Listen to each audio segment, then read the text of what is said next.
being here with us. The Honorable Dr. Rudi Sofyan, SSM, whom the representative of Rector of Universitas Sumatera Utara, The Honorable Dr. Khairun Nisa, SSE, MPharm PhD Apotheker, Dean of Faculty of Pharmacy, Universitas Sumatera Utara. the Honorable all the Vice Deans of Faculty of Pharmacy, The Honorable all the speakers and moderators. the Honorable Dr. Sumayah, SSE, MSc Apotheker, the Chairman of the Committee, The Honorable all the lecturers, the education staff, the committees, and our beloved national and international participants. Assalamualaikum warahmatullahi Wabarakatuh. Greetings from North Sumatra, Indonesia. Good morning or good evening to all participants. Thank God, Allah Subhanahu wa Ta'ala, for His grace and guidance, so we can present this event today and will continue to the next 10 days ahead. Before the event starts, allow us to introduce ourselves. I am Nurul Aini Elsa Nurul Syafira from Faculty of Pharmacy, Universitas Sumatera Utara, as your Master of Ceremony. It's an honor to welcome all of you to this amazing event. Welcome to The International Summer Course of Pharmacy 2022.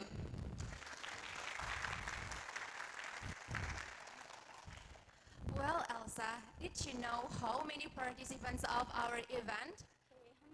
Let me guess, it's around 300?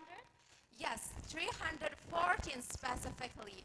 And more incredible, our participant comes from various countries. Wow, do you mind telling me who are those? Absolutely not. I'm so excited instead. Our participants today come from Malaysia, Hello Malaysia. Philippines, Hello Philippines. Sri Lanka, Hello Sri Lanka. India, Hi India. Turkey, Marhaba Turkey. and of course, Indonesia. Hello Indonesia. Wow, it's truly an honor for us to welcome all of you. Ladies and gentlemen, the International Summer Course of Pharmacy this year took off the theme of Herbal Medicine Technology and Innovation, in which we will be listening the first lectures by amazing speakers we exclusively invited for this event. I believe this is something worth looking forward to, isn't it, Aini? Yes, Elsa, we will have many lectures on the first, second, and the third day. And aside from lectures, we will also have a workshop session facilitated by professionals on the third and the fifth day. More interesting, we will also have a field trip exclusive to those who register to it. Right, and of course, a special awarding session for those who did well during the course. Yep, so participants, please bear in mind to actively involve in this course and do your assignment well. Assignment will be on 9 and 10 days, so be prepared. Last but not least, we will also have a farewell party at the last day. We also have a mini competition that is the best caption. So post the best photo of you join this event, then post it with the best caption you have. It's compulsory for everyone. The winner will announce later. Sounds really interesting, right? Sure, can't wait for that. Dear participant, maybe some of you are curious about the costume we are wearing right now. Oh yes, this costume is truly beautiful. For your information, I'm proudly wearing a traditional costume of Melayu. And I'm proudly wearing a traditional costume of Batak Karo, North Sumatra. I really love this costume and the culture it comes from. I know, right? So, Elsa, shall we start the first agenda of the day? Of course, but before we jump into the first agenda, I would like to announce some rules all of the participants need to obey during the event. First, for the online participant, your microphone will be automatically mute during the lecture. Then, please rename to name_institution_country. Next, please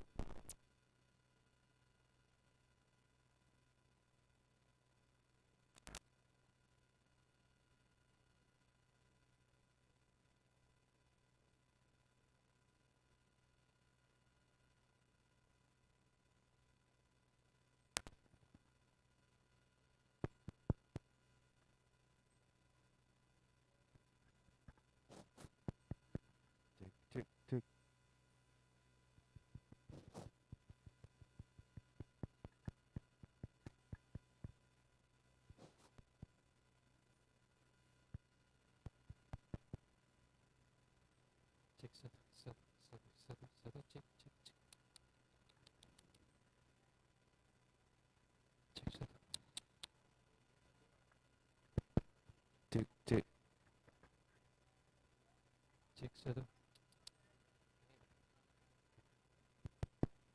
Cek, cek salah.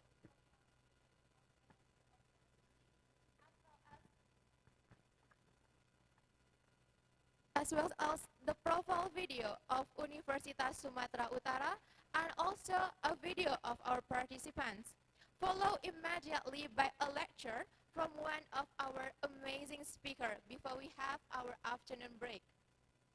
We will be listening to another lecture from our special guest after that, followed of the post-test of today's learning.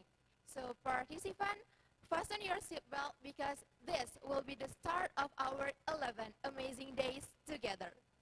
Okay, thank you, Aini. So yeah, to start the event today, we will present to you a proud tradition of Bataknis of North Sumatra, the ethnic dance. Without further ado, let us welcome our opening performance.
bangku angale sumirangkan mo pancur sisada melameringis mo bagai turang ale mardida kalak mo bekel masada duan dando ale kaki tapo duan dando ale kaki tapo.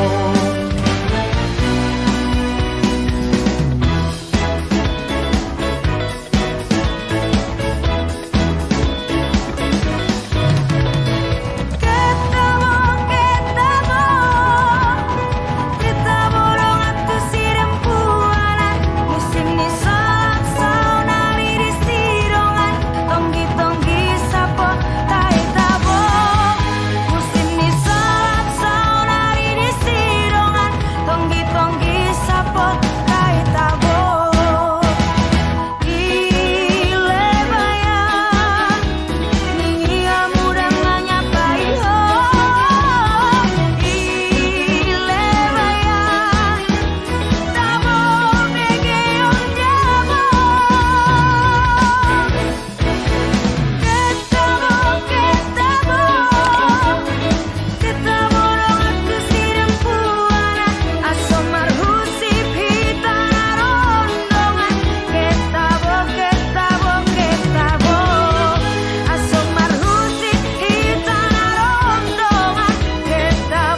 Simalungun, Pak, Mandailing, Angkola, Nias, and Batak Toba.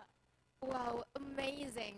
Well done. To get a blessing on our event, we would like to welcome Mr. Emil Salim, SFAM MSc PhD Apotheker, to lead our prayer session.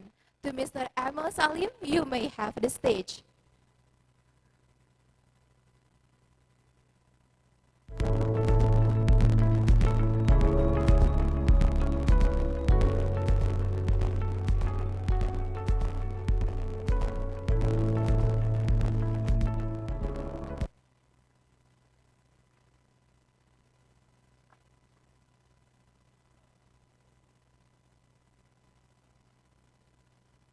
Assalamualaikum warahmatullahi wabarakatuh.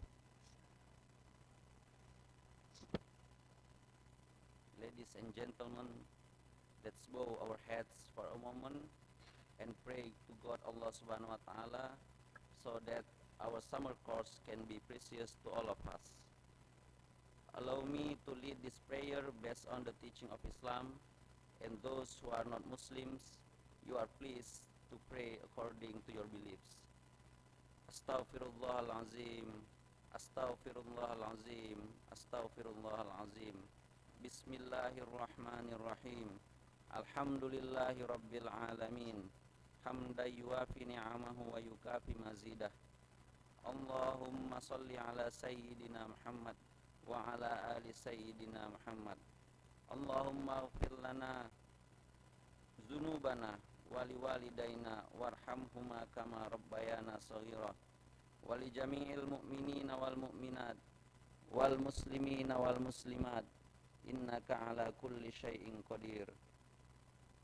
Ya Allah, today we are conducting the summer course of pharmacy 2022 in hybrid form. Please grant us your blessing and kindness for the success of our international summer course, which serves as a forum for lecturers, researchers, practitioners, and students to share valuable ideas, knowledge, and experience. May the summer course enrich our lives, widen our knowledge, shine our thoughts, and lead us to become successful and useful persons, so enhancing the honor of our countries and the benefit of mankind. Ya Allah, please guide and bless our hearts and our minds with the light of your guidance. Impart your wisdom upon our activities. Help us to speak our minds clearly. Allow us to listen to each other, respect each other, love each other, so that we are included to the blessed persons. Ya Allah, protect us from unintended temptation, show us the right path, and give us knowledge and strength to perform good things. Ya Allah, you are the one who can fulfill our dua. Rabbana taqabbal innaka antas samiul alim wa tub alaina innaka antat tawwabur rahim. Rabbana atina fid dunya hasanah wa fil akhirati hasanah wa qina azabannar. Subhana rabbika rabbil izzati amma yasifun wa salamun alal mursalin walhamdulillahi rabbil alamin. Assalamualaikum warahmatullahi wabarakatuh.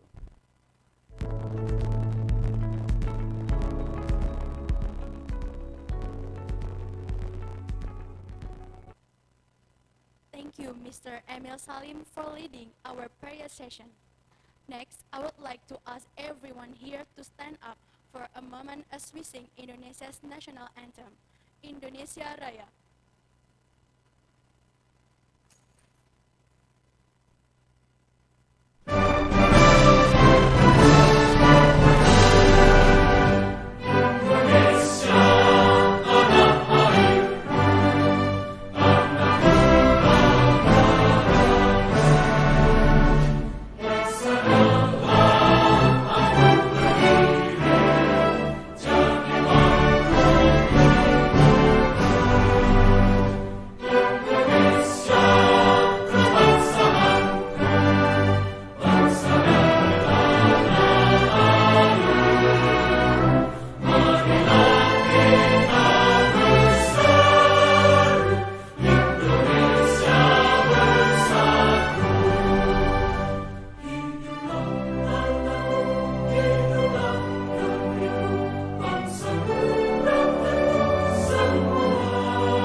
return to your seat.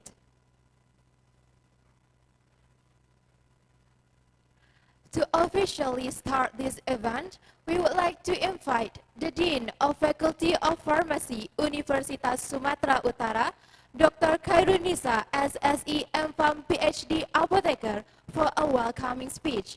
To Dr. Khairunisa, with respect, we welcome you to the stage.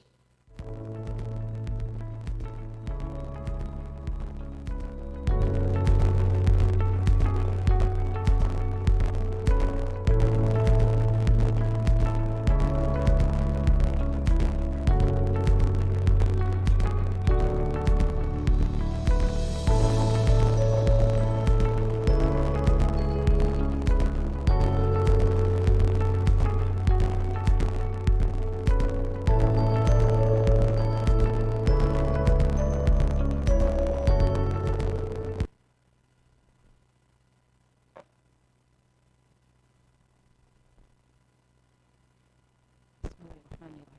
Assalamualaikum warahmatullahi wabarakatuh. Good morning, ladies and gentlemen. Alhamdulillahirabbil alamin. All praises to Allah Subhanahu wa taala that always give us mercy and blessing so we can finally attend this international summer course of pharmacy ISCP 2022 in Faculty of Pharmacy, Universitas Sumatera Utara. Also, salawat and peace be upon Rasulullah Sallallahu Alaihi Wasallam. The Honorable Rector Universitas Sumatera Utara, Dr. Murianto Amin, SSOS MSI, the Honorable all of the Vice Rectors of Universitas Sumatera Utara, the Honorable Head of International Affairs Office, Dr. Rudi Sofyan, the Honorable all of the Vice Deans of Faculty of Pharmacy, Universitas Sumatera Utara, the Honorable of the Lecturer of Faculty of Pharmacy, Universitas Sumatera Utara, the Honorable all guest lecturers who will share their great knowledge in this event. And my sincere love goes to all of participants who attending this international summer course of Pharmacy or ISCP 2022. First of all, I would like to warmly welcome of all the participants of ISCP 2022. Welcome to Faculty of Pharmacy, Universitas Sumatera Utara. Congratulations to the committee of ISCP 2022 who have successfully organized the wonderful summer course event this year. The International Summer Course of Pharmacy will term of herbal medicines, technology, and innovation. Is a series of learning activities by international and national professional lecturers, professional practitioners in the field of herbal medicines and cosmetics. Workshop on technology of the manufacture of medicinal preparation and natural cosmetics, as well an introduction to the potential for nature tourism through field trip to medicinal plant forest in Sibual Buali Nature Preservation, medicinal plants garden, city tour, and introducing other tourism potential of North Sumatra. Although this is our first international summer course event, we are very grateful to have participants from various countries. I do hope that all of the students can uplifting the knowledge and skill, get to know each other, and make a good international collaboration. My deep honor goes to all the guest lecturers that have contributed in this summer course event. I really appreciate for your support and time to make this summer course event successful. Finally, I wish all the participants can enjoy this event and explore the wonderful of North Sumatra. Thank you for your kind attending. Assalamualaikum warahmatullahi wabarakatuh.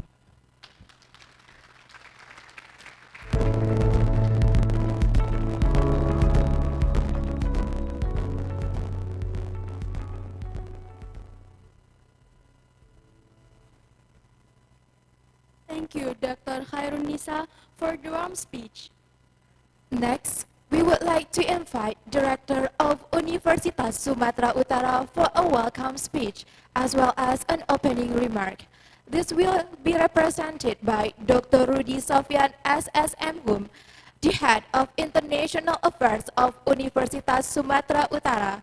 To Dr. Rudi Sofyan, we welcome you to the stage.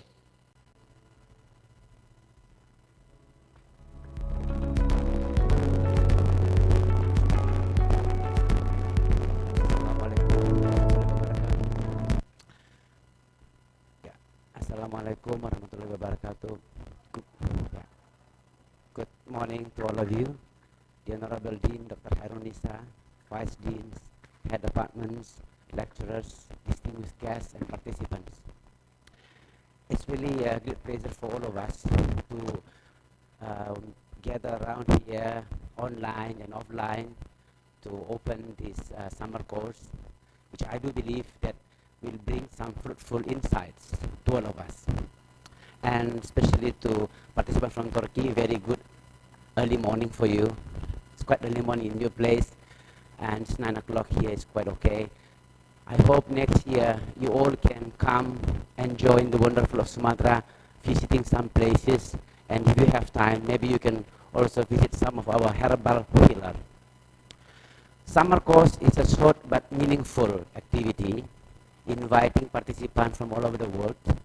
But one thing for sure, I would like to invite all the foreigners or maybe foreign participants to drop your admin purposes so we can access your study permit letter and we can record you as one of our students.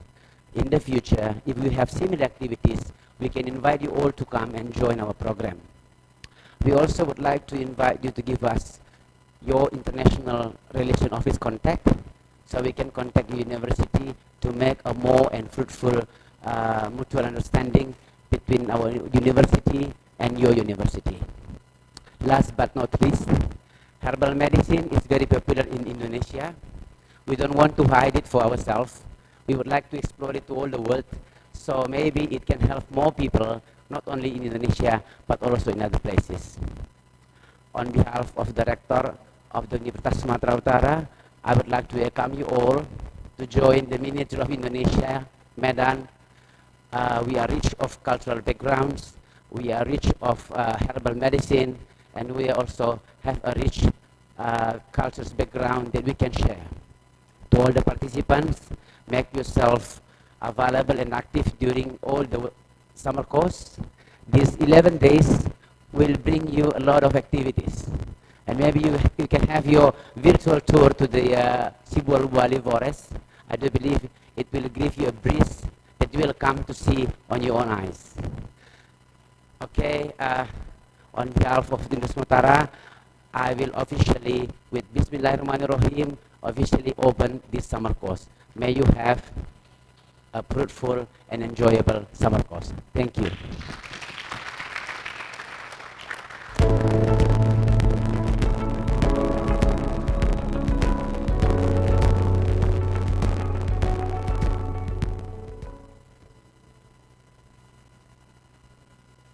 Thank you, Dr. Rudi Sofyan, for the welcome speech and opening remark. Then, we would like to ask for a documentation. Please welcome our representative of Rector, Dean of Faculty, lecturers, and participants, so we can take a picture as a remembrance.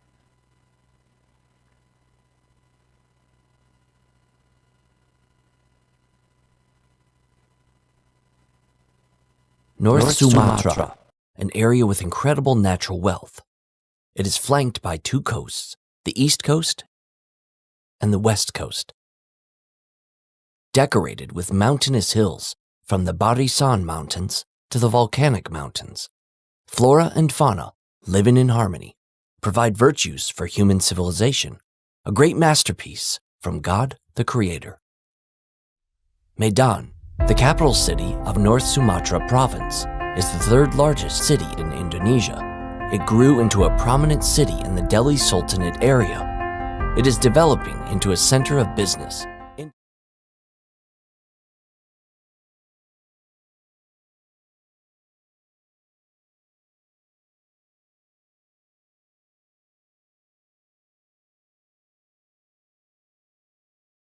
North Sumatra, an area with incredible natural wealth. It is flanked by two coasts, the east coast and the west coast.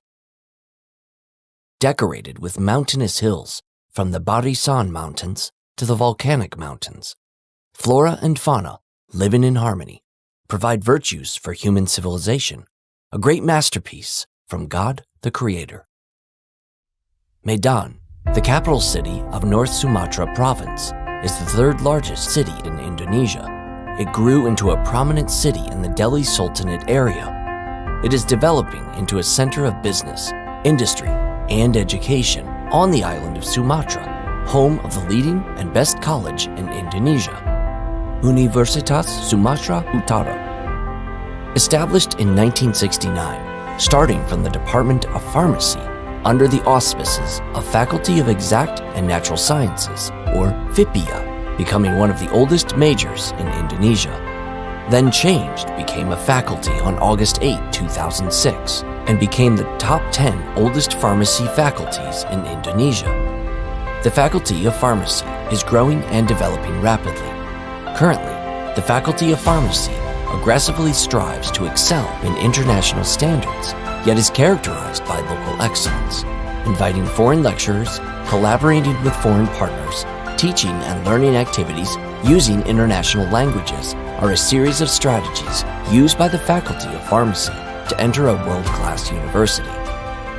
The Faculty of Pharmacy is committed to implementing the Tridharma, teaching, research, and community service in maximum effort. In addition, the Faculty of Pharmacy provides quality and character education and upholds democratic principles.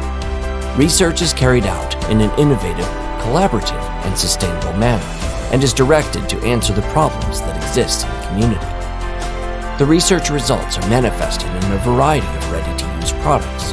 The product has gone through various tests and feasibility to present as a quality product that can be used by the public. Even various companies also use the research products. The fundamental research and teaching process at the Faculty of Pharmacy is inseparable from the noble goal of serving the community. The Faculty of Pharmacy seeks to be present as a solution and contribute to the nation's progress. As one of the best in Indonesia, the Faculty of Pharmacy consists of associate's degree, bachelor degree, and the pharmacist profession with an A accreditation status. This achievement made the Faculty of Pharmacy contribute to placing the Universitas Sumatra Utara in the 1021 plus Quacquarelli Simmons ranking of Bachelor of Pharmacy 2021. The Faculty of Pharmacy has 4 scientific fields, namely the field of pharmaceutical chemistry, the field of pharmaceutical technology, the field of pharmaceutical biology, and the field of pharmaceutical pharmacology. International standard facilities support the learning activities. The laboratory is equipped with sophisticated equipment such as gas chromatography mass spectrometry, or GCMS, high-performance liquid chromatography, or HPLC, liquid chromatography mass spectrometry, LCMS IT-TOF, thin-layer chromatography, or TLC, atomic absorption spectroscopy, or AAS, ultraviolet visible spectroscopy, nuclear magnetic resonance, or NMR 300 MHz, and other varieties laboratory equipment.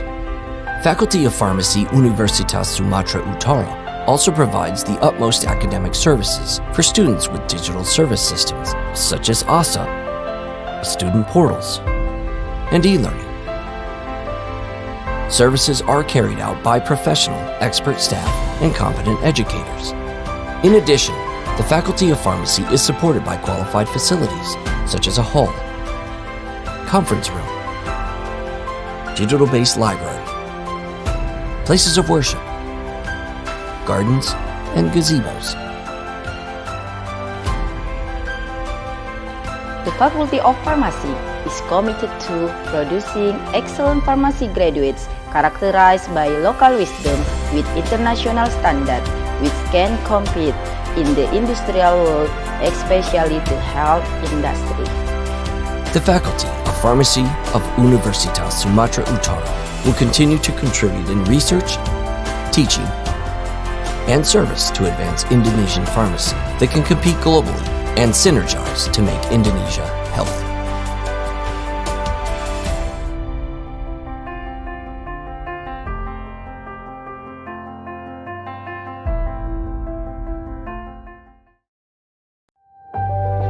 North Sumatra, a sign of God's love given with full affection, a piece of heaven attached to the earth, home of the world's largest ancient volcanic lake that holds 1,000 legends and mysteries, a land for diverse cultural conformity where civilizations live in harmony, a place of dignified tolerance where the seeds of hope are planted, grown, and reaped for prosperity.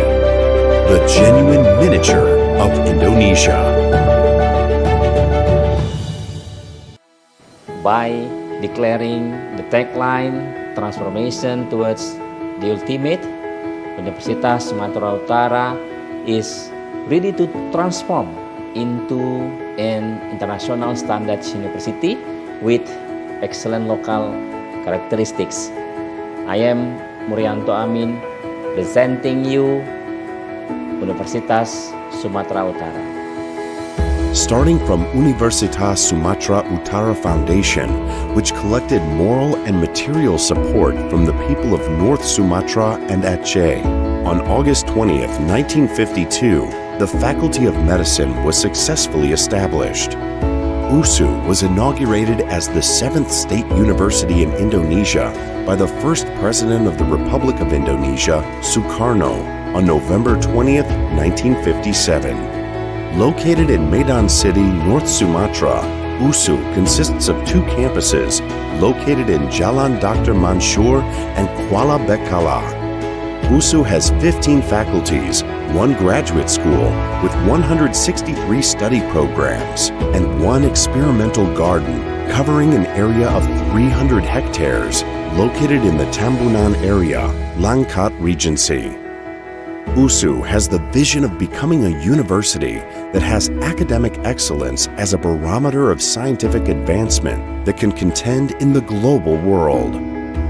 Carrying a new spirit, transformation towards the ultimate supports the entire USU academic community to make significant changes to their mindset and work culture per the demands of bureaucratic reform and technological acceleration. Transformation towards the ultimate is indicated by a series of transformations in various sectors. The transformation is realized through collaboration and synergy between the academic community and various parties to create excellent higher education services implemented through Tri Dharma. Campus digitization is an absolute must to provide the best service. Various digital services are provided by USU, such as ASA, e-office, e-agenda, PPID, and also telemedicine. Telemedicine provides easy access for medical treatment to the public through their gadgets.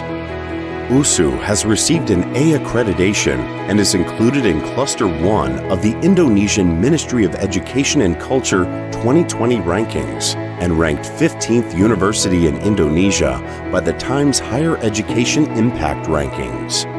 USU has also established itself as a part of the international education community. USU is ranked first nationally and ranked 305th in the world in the field of agriculture and biological science at the university level by the Skimago Institutions rankings. In addition, USU is ranked 1201 plus in the world with QS Stars 3 on the Kwak Simmons World University Rankings 2022 rating agency. As a commercial university, USU is committed to encouraging research to create an USU enterprise by establishing the Institute of Innovation and Business Technology Incubation, or LINCS. LINCS is a place for innovation and research products of USU's academic community to make contributions to society. Some of these innovative products are being prepared for mass production by cooperating with the industrial world and other universities as the implementation of the Merdeka Belajar Campus Merdeka program. Merdeka Belajar Campus Merdeka program is a manifestation of learning by combining theoretical and practical aspects to create excellent human resources. USU collaborates with various partners, from the state-owned company to the government sector, with the aim of creating graduates who are ready and able to follow the needs of the industry and the market. To support comprehensive learning, USU provides integrated facilities. Various facilities available include USU Hospital, Dental and Oral Hospital, Integrated Laboratory, Student Workshop, Auditorium, Student Center, Pancasila Building, International Guest House, Cafeteria, Student Dormitory, Garden, and various sports facilities. The spirit of transformation towards the ultimate within the scope of the Tridharma is a manifestation of USU's commitment to produce excellent human resources for the advance of Indonesia. USU believes that the contribution of all parties is the main key in the effort to transform to be superior. USU, the pride of North Sumatra for Indonesia, transforming to be the best in the world.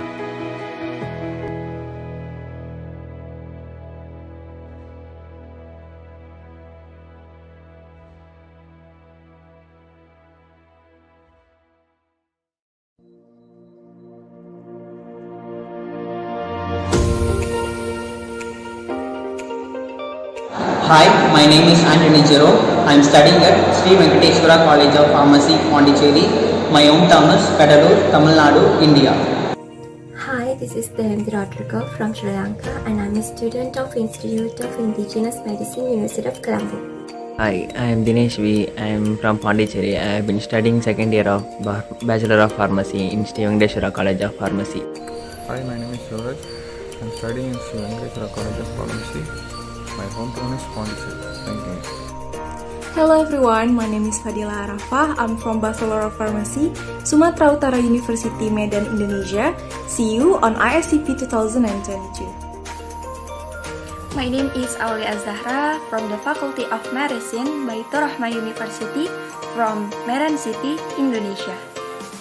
Assalamualaikum warahmatullahi wabarakatuh. My name is Nora Syafira Safis.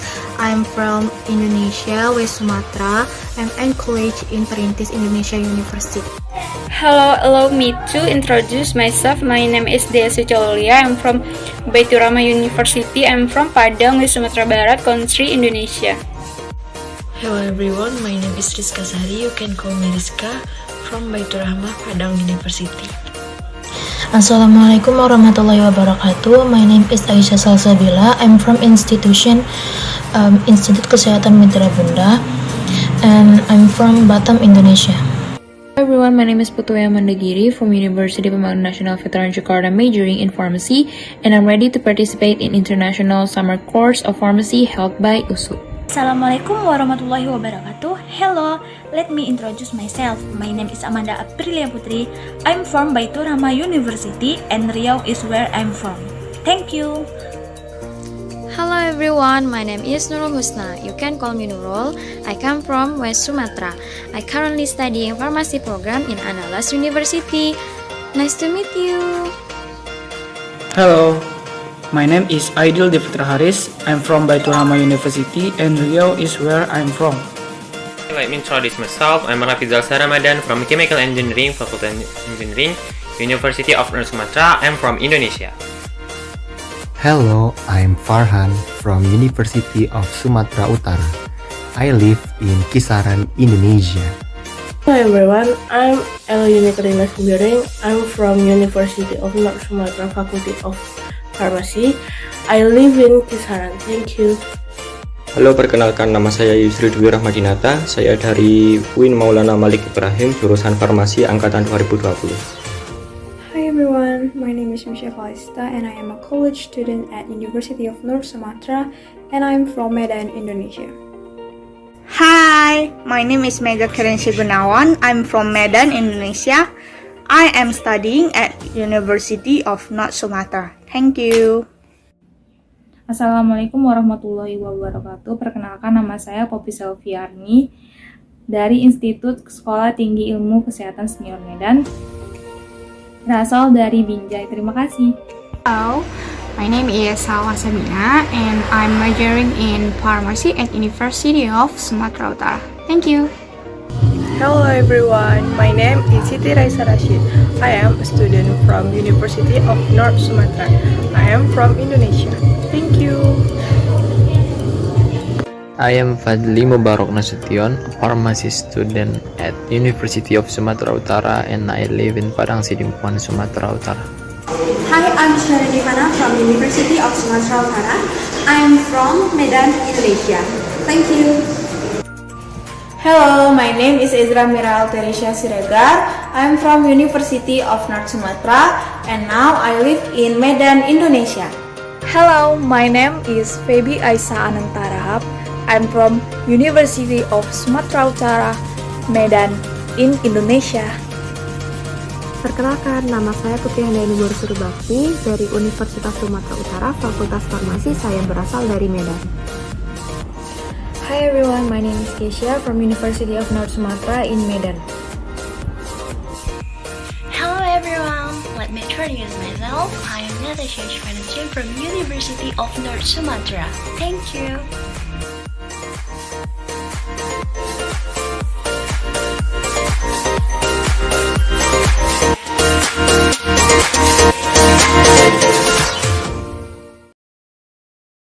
North Sumatra, an area with incredible natural wealth.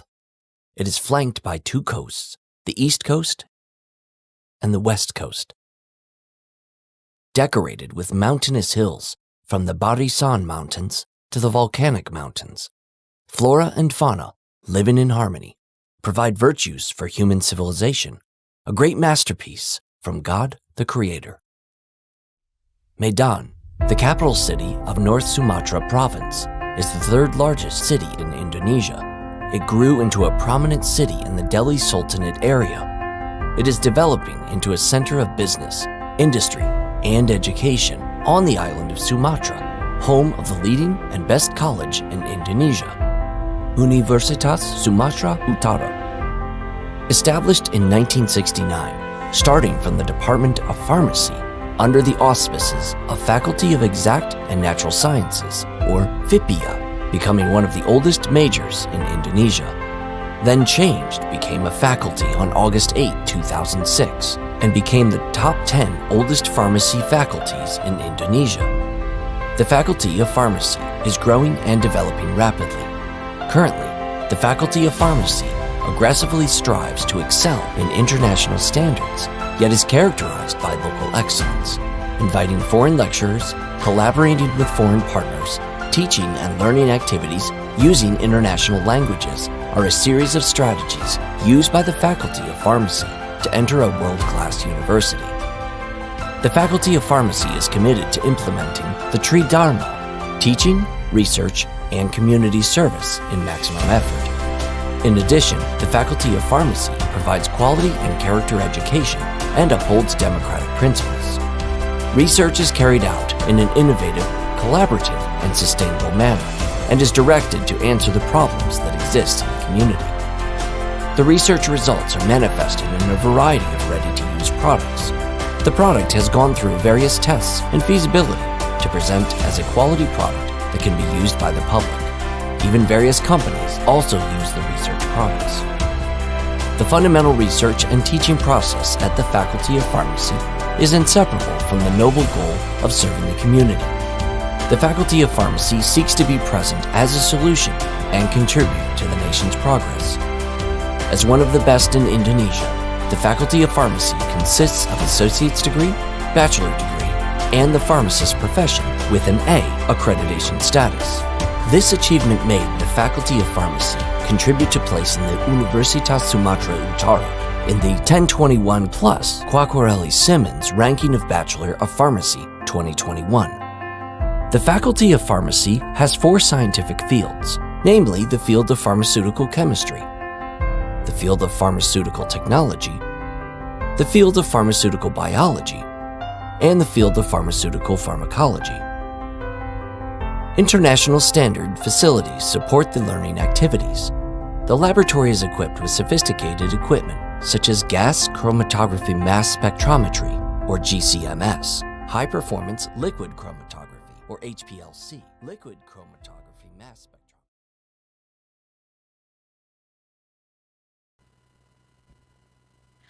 Oh my god, Elsa, I really love the spirit of our participant, and also USU really has a great learning environment.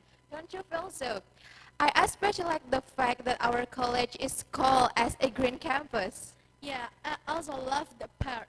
We do hope all of you will have an opportunity to visit Universitas Sumatera Utara and enjoy the place as a whole. Well, now proceeding to the next agenda, the first lecture of the summer course with the topic of ethnomedicinal uses, phytochemistry and pharmacological aspect by Dr. Rosa Dianita, Baccalaureate of Pharmacy, Master of Science in Chemistry and PhD in Pharmacy from University Science Malaysia. This session will be moderated by our moderator, Dr. Yuandani Aspam, MSc PhD Apotheker. Our moderator, Dr. Yuandani, is lecturer in Faculty of Pharmacy, Universitas Sumatera Utara. She graduated with a Bachelor of Pharmacy and Master of Science from Universitas Sumatera Utara, then obtained the doctoral degree from University Kebangsaan Malaysia. Dr. Yuandani primary research interest in around pharmacology field, and she has many publications. How amazing our moderator is. So that, without further ado, let us welcome Dr. Yuandani.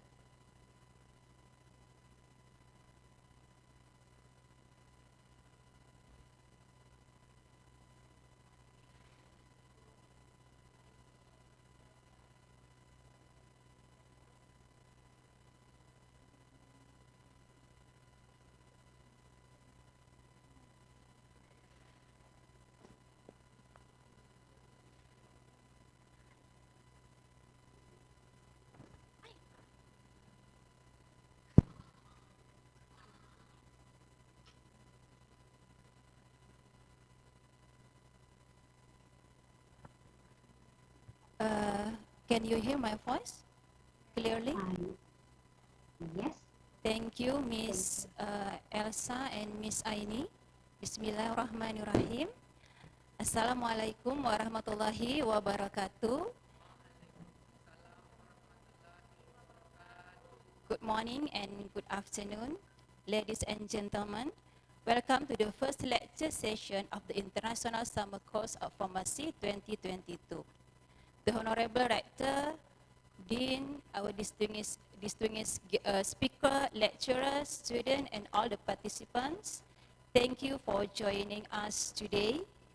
I'm Yuandani. I'm very honored to be your moderator of this session. In this session, we will be discussing about the phytochemistry and pharmacological aspects of natural products. Our lecturer in this session is Miss Rosa Dianita, BPharm Master of Science PhD. Assalamualaikum, Dr. Rosa. How are you? Assalamualaikum, Dr. Wanda. How are you? It is a great pleasure to see you again. Yeah. Okay, Dr. Rosa is a senior lecturer at Discipline of Pharmaceutical Chemistry, School of Pharmaceutical Sciences, University Science Malaysia. She obtained her PhD degree from University Kebangsaan Malaysia. Dr. Roja is also a member of a Society for Medicinal Plants and Natural Product Research, Malaysian Natural Product Society, and Phytochemical Society of Asia. She has many publications in the field of natural products. She experts in isolation and structural elucidation, standardization of herbal medicines, metabolomic study, as well as evaluation of anti-atherosclerotic effect of medicinal plants.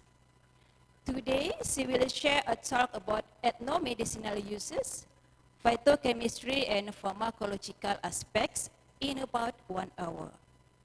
After the lecture, we will have a discussion section. To all the participants, you can write down the question in the chat room or Q&A room with the format, name, your institution, question. You can directly write the question once you have a question in your mind. No need to wait until the end of this session. Your question will be read and answered at the end of this session. To the offline participants, you can also ask your question directly by raising your hand. Okay, without further ado, please welcome Dr. Rosa Dianita. Dr. Rosa, the 1 hour time is yours. All right. Thank you, Dr. Wanda, for your introduction. And also, Assalamualaikum and very good morning to all of you. Greeting from Malaysia. I'm Dr. Rosa. You can call me Rosa. So it's an honor actually for me to be able to share just some of my knowledge about the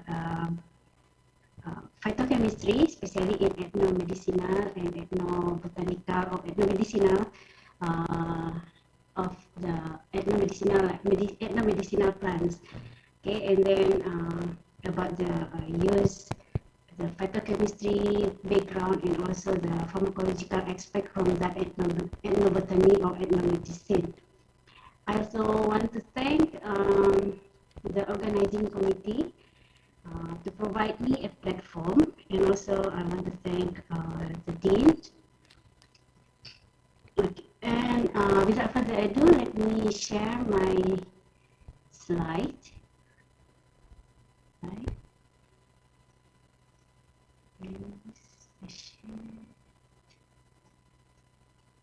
Okay.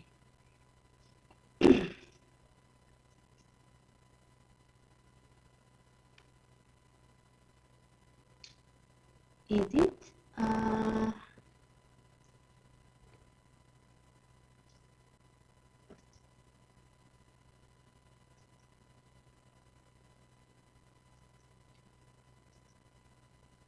All right. So may I know whether is in the full screen view? Is it already in full screen view? May I know? Can I get a response? Because I'm afraid it will be not in the full screen, full screen. Not yet, Dr. Rosa. We can see the small PowerPoint form at the beside your slide. Still not in full screen form. Wait,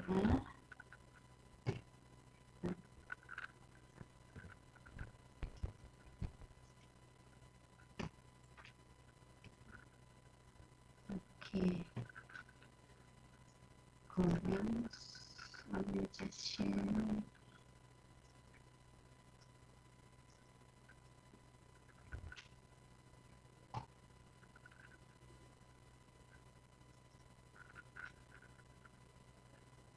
Maybe you can click the button, below button, the...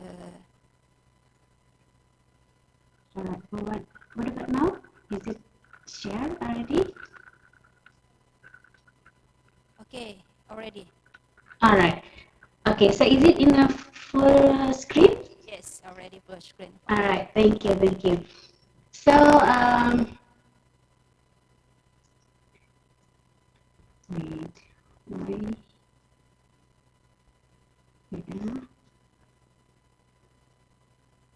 Okay, so I'm so nervous. So excuse me. So today's presentation is about the ethnobotany uses and phytochemistry and pharmacological aspects of the ethnobotany. Let's start with what is ethnobotany first. So ethnobotany is actually the study of the interrelationship between people and plants, and between people and plants, and either they are historically or cross culturally, and particularly the role of plants in human culture and practices. So if we are talking about ethnobotany, it's not necessarily it's just about the ethnomedicine, because ethnomedicine is part of ethnobotany. So in ethnobotany, it's like the relationship between people and plants. So it can be how the human use that plants, either they use it for the cultivation, for the to prepare their food, for the shelters, or maybe in our pharmacy background as medicines, or even like in ethnobotany also as in spiritual or ritual ceremonies. So ethnobotany is a big aspects actually. So when it's related to the use of the plant by the human as a medicinal, as a drugs, or maybe to heal from the disease illnesses, only then we call it as a medicine. So when we are talking in our context for today's course, actually is more about the ethnomedicine. So the ethnomedicinal plants, the use of the ethnomedicinal plants, the phytochemistry, and the pharmacological aspects of that ethnomedicinal plants. So the ethnomedicine actually is involving the study of indigenous beliefs. So it can be concepts, knowledge, and practices among the ethnic group of tribal and rural people for preventing or maybe curing or treating the illness and diseases. So in this context as well, if we are just talking about the ethnomedicine only, ethnomedicine is not just ethnomedicinal plants. So it can be the actions, for example, if you're familiar like with bekam, or maybe like acupuncture, or maybe the massage, that's also part of the ethnomedicine. So ethnomedicine means that it's whatever the belief by the indigenous people, the concept that they practice, and the knowledge that they share to prevent or maybe to cure any disease, any illnesses. Usually in traditional medicines done by the shamans, or in Malaysia we call it as a bomoh. So that one is ethnomedicine. But in particular, if the ethnomedicine involving a plant, so now only turn to come into term what we call ethnomedicinal plants. Okay, so ethnomedicinal plants usually involved in the traditional medicine, or maybe by the indigenous people. They are using these ethnomedicinal plants by maybe collecting the wild plants that they know the use and the function of that plants to treating or maybe to cure or to heal the illness or diseases. Okay, so this the knowledge of these ethnomedicinal plants usually is like shared generation by generation, and then in some cases that knowledge is not documented.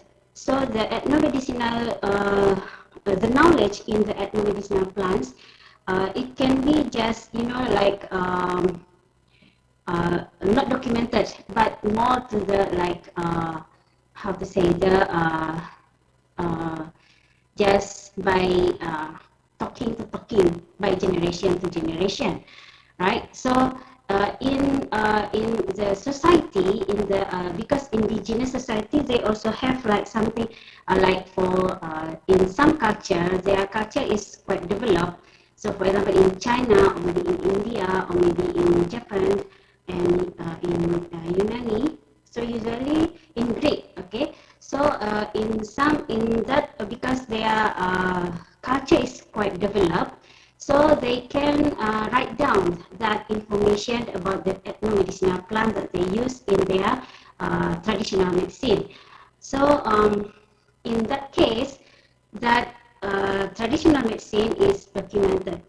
Okay, so the quite common and I mean like the most famous for the knowledge about the ethnomedicinal plants you can find in traditional Chinese medicine or maybe Thailand, traditional Thailand medicines, or maybe Ayurveda. Ayurveda is from the India, and Kampo is actually originated is also from China, but it's bring to Japan.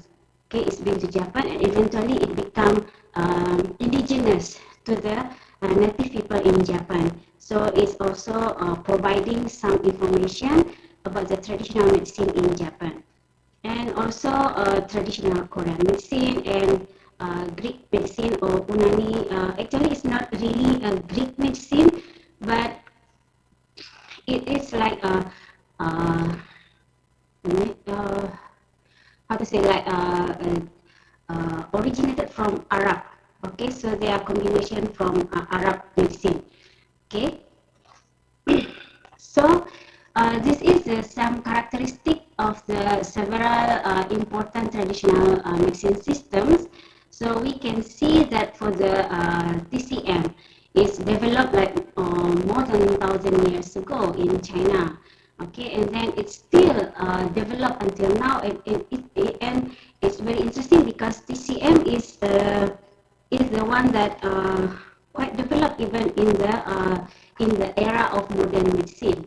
So TCM even provide valuable information in developing what we call currently as a conventional or modern medicines together with Ayurveda. Okay, so the characteristic of theory and application of this, usually TCM, they are based on the yin yang or Wu-Xing concept, and then also they combined between the how to say, they combine like various of the medicinal plants, okay, to give like what we call synergistic effect. So in TCM, like it is very rare you can find the prescription that only contain one medicinal plant. So usually it contains more than one. So it's in combination because they expect it will give some what we call synergistic effect. Okay, so in the current law or their status, so TCM, so they serve as a healthcare system either in traditional medicine or maybe also in conventional medicine until now. Okay, so if you go to China, you can find like you can choose whether you want to use traditional Chinese medicine to cure or to heal the diseases, the illness, or maybe you want to opt for the modern medicine, a drug. Okay, the one that we call as modern medicine, drug or conventional medicine. Okay, and then I think it's similar because I'm quite interested with this traditional Chinese medicine because in Malaysia, because I have there's also like it's similar to the Thailand. Okay, so they develop what we call as a practitioner. So the physician, they divided into two. So one physician practice what we call conventional or traditional or modern medicine. Okay, and then another physician, they practice, or the healthcare practitioner, they practice TCM or maybe as a traditional medicine. Okay, so if you go to pharmacy, you can find a drug that is not in terms of like a drug that you can find in any pharmacy or any apotheke. Okay, so their apotheke or their pharmacy actually give you a recipe of the combination of extracts or maybe medicinal plants, and then they give you with the some dose also.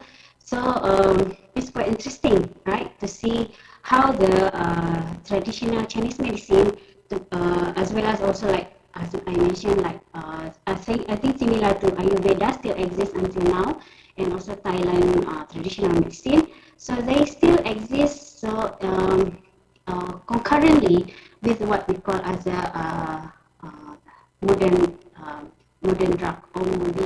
traditional drug.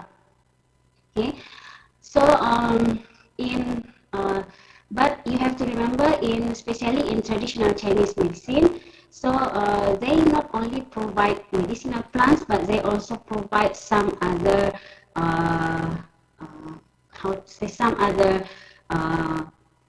healing process or cure process. This is the one that we call, for example, the acupuncture. The most common one is acupuncture, right?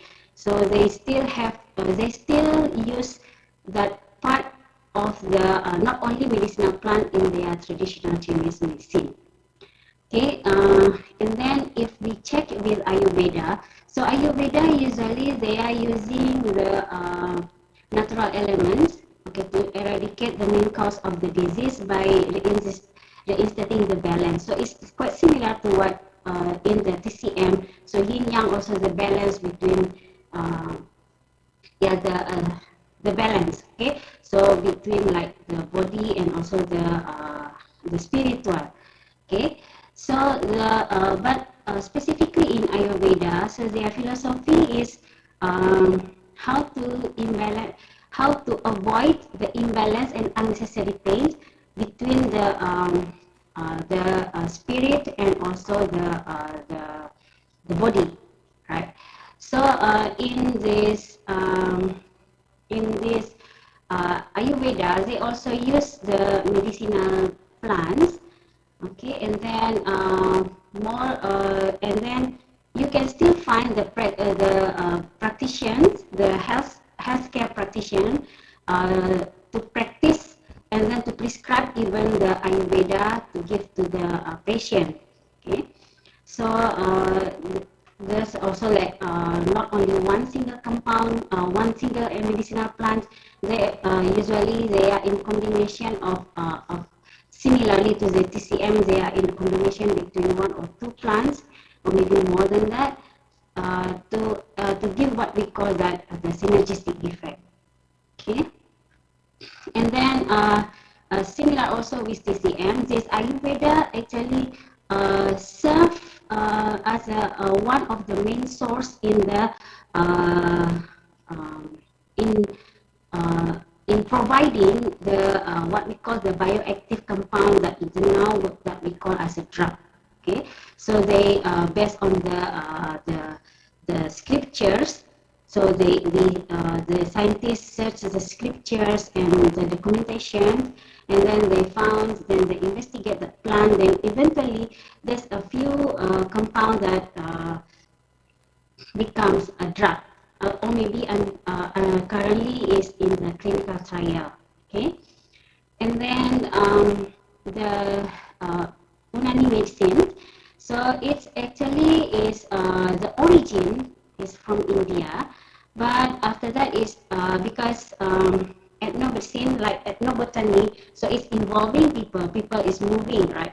So in even though the Unani medicine is originated from India, but they are shift, or maybe they move to the area region of the Greek and Arabic, Greek, and also like quite close to the Mediterranean. Okay, Mediterranean. So it's developed during the Arab civilization. Okay, and in this many systems, it treats person's body, mind, and soul as a whole. So it's quite similar to the Ayurveda and TCM as well. But the difference is this not much different. Okay, so they are actually it's already being acknowledged by the WHO as one of the alternative healthcare system. Okay, so it's quite similar to the TCM, right? So TCM and Unani is already acknowledged by the WHO as alternative healthcare system. So I mean, like how the WHO decide it can be as an alternative healthcare system if in that area the access to get the modern medicine or the conventional medicine is quite difficult, maybe due to how to say, due to the issue of the stock, or maybe issue of the manpower and everything, and maybe because the poor, the people is it's like the isolated area. Then in that case, then this traditional medicine, Unani medicine, can be used as a alternative or replacement to get to get help, to get the patient, to get for the patient to be able to get cure or heal from the disease or the illnesses.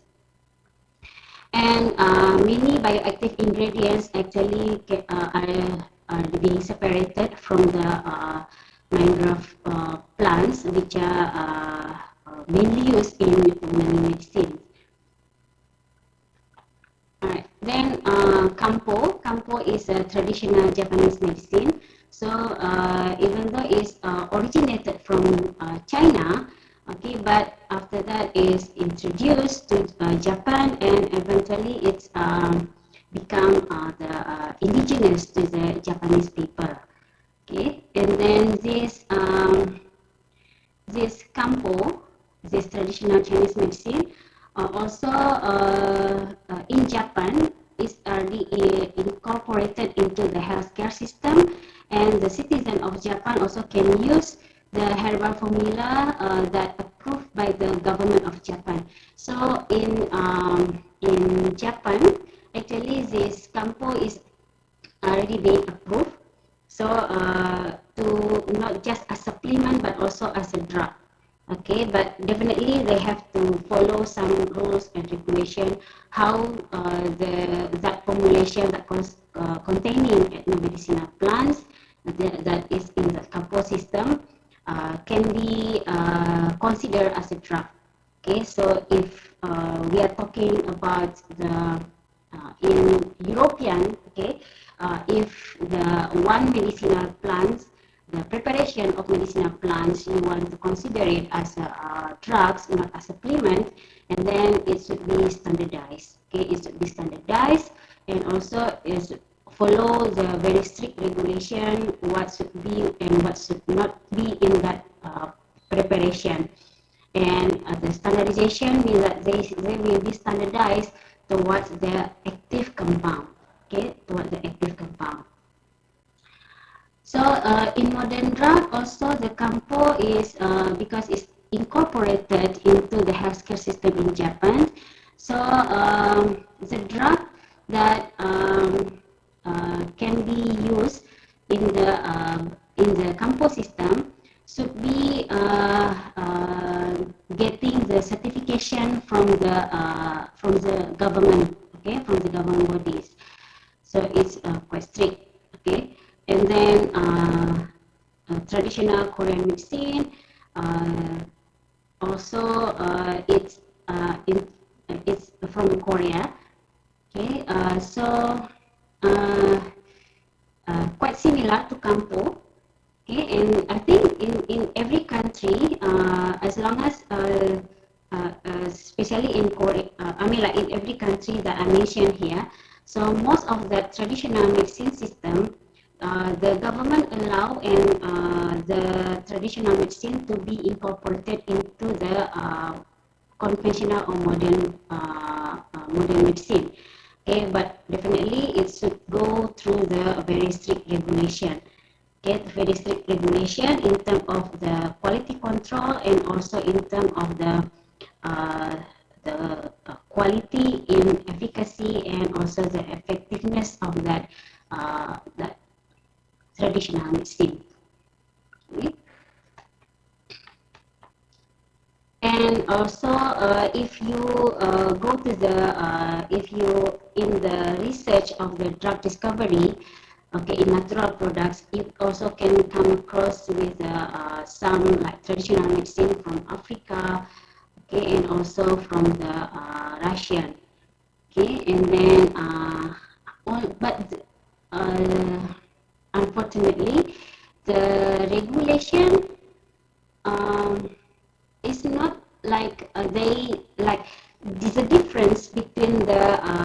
in the Africa, and then like the one that just now we're talking about the Thailand medicine, Thailand traditional medicine, Chinese traditional medicine, and also like the Kampo and Korean traditional medicine. Like in Africa, they are even though it's already being integrated, but they are definitely the practitioner, they are we are not sure whether like the practitioner they go into like the healthcare practitioner with rigid license. Okay, so either they are the traditional medicine, the practitioner that prescribe it, so they also can prescribe both. Okay, so the traditional medicine, and also the physician can also goes for the traditional medicine. Alright, so now we are talking about ethnomedicinal plants, the history and the progress toward the modern medicine. Okay, and then as we know that the plants or the herbs as a traditional medicine usually is based on the folk or the indigenous people knowledge by the healthcare practitioner in the native people or the indigenous people. Usually in the traditional medicine, when we talk about this in the original one, okay, so the medicinal plants are taken as herbal tea or tonic or applied directly on the skin. So maybe in the if we go to that particular scriptures, okay, or maybe the documentation from the old ones, the old ages, so that medicinal plants that TCM or that the use of the medicinal plant, maybe they just ask like to get this a few leaves, okay, maybe 1 or 2 leaves, and then you simmer it in water, and then or maybe you crush in the water, and then you filter and you take it. Okay, so there's no we didn't know what is the active ingredient in there, or maybe whether it's like from time to time it's giving you consistent effect, right? Because it's just you know, it's just like a folk knowledge. Okay, so there's no scientific knowledge in there. Okay, but when actually these ethnomedicinal plants become starting to become how to say towards the modern medicine, so it's I think maybe like starting like maybe even like more than the 1,800 that year. So but this is a milestone. Okay, the milestone means that this is the opening era. So it's the first milestone is actually the isolation of morphine from the opium of poppy or Papaver somniferum as an analgesic. Okay, and then followed by the finding of the antithrombotic or decumarol and anticoagulant warfarin, which is from the Melilotus officinale. And quite interesting in this, the findings, the history of the finding of this antithrombotic and anticoagulant is not through the knowledge of ethnomedicinal or ethnobotany that from the healthcare practitioner by the indigenous people. It's just by coincidence. Okay, it's just by coincidence that they found that one particular patient, they take this one and then like they get the effect, like it's become the bleed is like the bleeding become non-stop. Okay, then they find out, yes, this is actually, they start to research and then they found it's actually contain warfarin that become like the powerful anticoagulant. And then the next in around 1950 is isolation of the reserpine from the Indian indigenous plant. I think you're familiar with this one. It's as an hypertensive and also tranquilizer. So interesting about this recipe, so even though they are act as an antihypertensive, but they also have some side effect towards the psychotic of that patient. So eventually, the further study find out that reserpine, they are intervene the transmission of the serotonin, dopamine, and norepinephrine in the brain. Okay, so that's why like the use of reserpine as antihypertensive later on it should be with cautious. Okay. And then the important milestone also the finding of the cardiac glycoside from the digitalis purpurea. Okay, so this is actually the cardiac glycoside. So they are effective to produce positive inotropic effect on the failing heart and having value in the treatment of atrial fibrillation. So they are very useful in treating the patient with a heart attack. Okay, and also like some other compound that giving important milestone in progressing ethnomedicinal plant, they turn it into the modern medicine. For example, the isolation of the aspirin, yohimbine, muscarin, nicotine, cocaine, hindocin, and etc. Alright, so just now we are talking about traditional medicine, OTMs. Okay, so based on the previous slides, we know that traditional medicines, even though in their holistic approach, they can also include some of the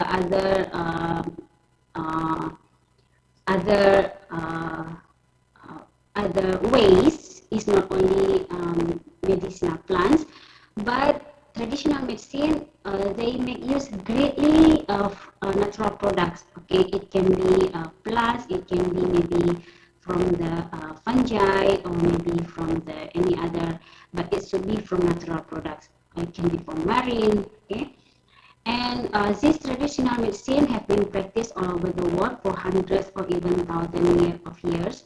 So that's why like they have some regulated system. Okay, so they may not be perfect in modern world, in modern medicine, but they still serve as valuable information for the human knowledge, especially in drug discovery and development. So they can serve as a basis to find or maybe to seek to discover a new drug. Okay, a new drug entities. Okay, so just take example TCM that have an age like about 5,000 years in medical practice and experience. So because it's very old traditional medicine system, they are rich in data what we call clinical experiments. Okay, why what we call clinical experiments here? Even though the clinical experiment here is not like don't think about like clinical trial that is very well regulated in the modern history. Okay, but this TCM, because it's being used for more than 5,000 years, so they are being used for so many people. That's why they rich in data about the clinical experiments. Okay, so based on that data, so because there's so many data, then we can give a guarantee for the effectiveness and the efficacy of the traditional medicine, okay, of this TCM. So that's why TCM, if we are talking about TCM, because of they have the rich data, they can develop the technique how to prepare the proper prescription, maybe like how many leaves that they should put, and then like what is the leaf, whether it's like a young leaf or maybe it's a mature leaf, for example, right? So so they can actually give nearly correct dose, and also they can determine what is the method to prepare to give a consistent effect. Okay, and how to process that material. whether like it should be dry first or it should be used directly after you take it from the plant. Okay. And then also the appropriate time to collect. So maybe they should collect it within the winter time. So they should not collect it within the springtime, because from the length of the years that they experiment it, they know that the best time to get that effect actually when with the collection of the plant, for example, during the springtime, maybe. So after it's going into the scientific research, then we know that because the phytochemical content in the plants, they can be affected by the climate, right? So that's why, like, eventually the current researcher can connect the dot between the data that the TCM provides. Okay. So natural products plays the important role in discovery and development of modern medicine. So in fact, actually more than 50% of the modern drugs today, actually they are isolated from natural products. So they are isolated and not changed, okay, or they are based on the natural product. So you see here, this is the one that I said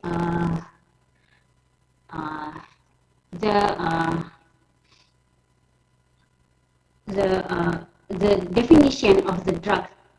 Okay, so actually this researcher they actively doing some review regularly. Okay, so this is the latest review that I check in the about the natural products that provide as a source of the modern medicine.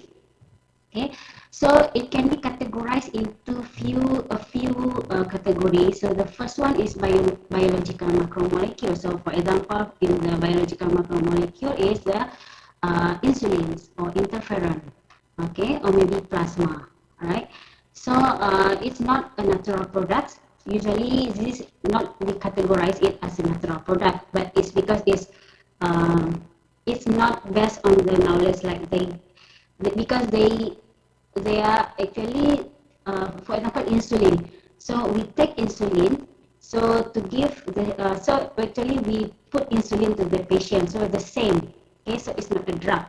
Okay, and then the one that the N actually the unaltered natural product. So the scientists, so they do research, they take the plant, they isolate the compound, then they do the bioassay, and then eventually that maybe that particular compound give a good activity, and then further research giving that it's not toxic and it's like a good in the ADME, so administration and distribution, metabolism and excretion is also give a good pharmacokinetic profile.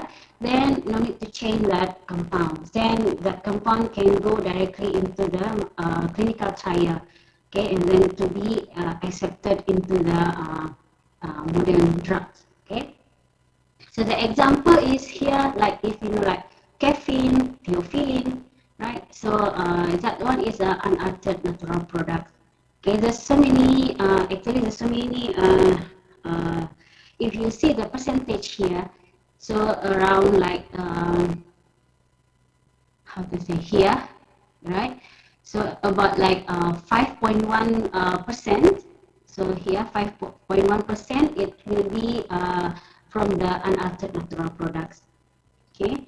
And then we have the botanical drug. So botanical drug is not a single compound. So it's quite different from the, if we talking about modern drug, usually is one single compound, right? But in botanical drugs, is actually from the herbal extract, plant extract. So that's why it's called as a botanical drug. So it's a mixture. So if you're familiar with the ginkgo biloba, ginkgo mixture, so it's not one single compound like gingin, but it's like a mixture that containing, so they refer to the percentage The strengths, they refer to the percentage of the active ingredient inside that botanical drug. So they can, later on, they can convert about the dose. But the botanical drug is not one single compound. Okay, so botanical drug also we not classify it as a derivative of natural product because they themselves is actually natural products. Only then it's not one single compound. Then natural product derivative, ND, is actually the semi-synthetic. So I think there's a lot. I think about 27.5% is actually natural product derivative. So for example, if you know aspirin, so aspirin actually when first being discovered is actually salicylic acid, but salicylic acid is irritate. Can irritate the mucus, right? The mucus of your trachea or esophagus. Okay, so that's why we change it into the ester. Then it's now no longer irritate, and patient can take it orally. So it's the semi-synthetic. So natural product derivative is the semi-synthetic, but they based on the natural product, the isolated natural product that have active activity. Okay, so the modification, it can be due to that toxicity, or it can be due to maybe their good activity, but when it comes to the clinical trial, they have a poor absorption. Then you have to improve into the product, right? Or maybe there's so many things, like maybe they are not very good in the insolubility. For example, insolubility to across the brain barrier, the blood-brain barrier. So we modify the structure so it can across that blood-brain barrier system. Okay, so it can go to the brain, right? And then synthetic drug. So it's pure synthetic, and then like synthetic drug, but with base in this natural product pharmacophore. Means that you take the drug, the isolated natural products, and then that one we use it as what we call as the skeleton, the pharmacophore. And then we try to synthesize the drug by using like that pharmacophore. Okay, and then like we have vaccine. Vaccine is not considered as a derivative of natural product. And also we have one last category, which is a mimic of natural products. So mimic of natural product is actually in combination with a synthesis, a synthetic drug, okay, or synthetic drug with a natural product pharmacophore. So here the mimic of natural products, they are more on like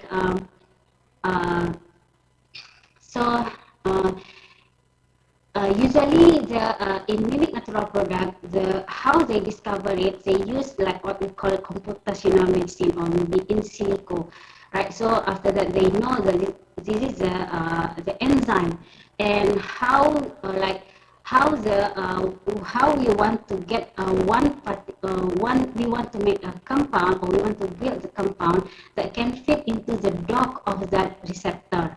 Okay. So we are not looking of the natural product, but we are looking at the enzyme system. Okay, enzyme system or receptor is that supposedly the drug, the drug goes and can inhibit the activity of that enzyme. For example, if with that receptor. So by using the computational, then we can produce these mimic natural products. Okay, so this is the definition. So the example in natural product you can find is atropine, ephedrine, digoxin, morphine, quinine, and just a lot of the natural products, right?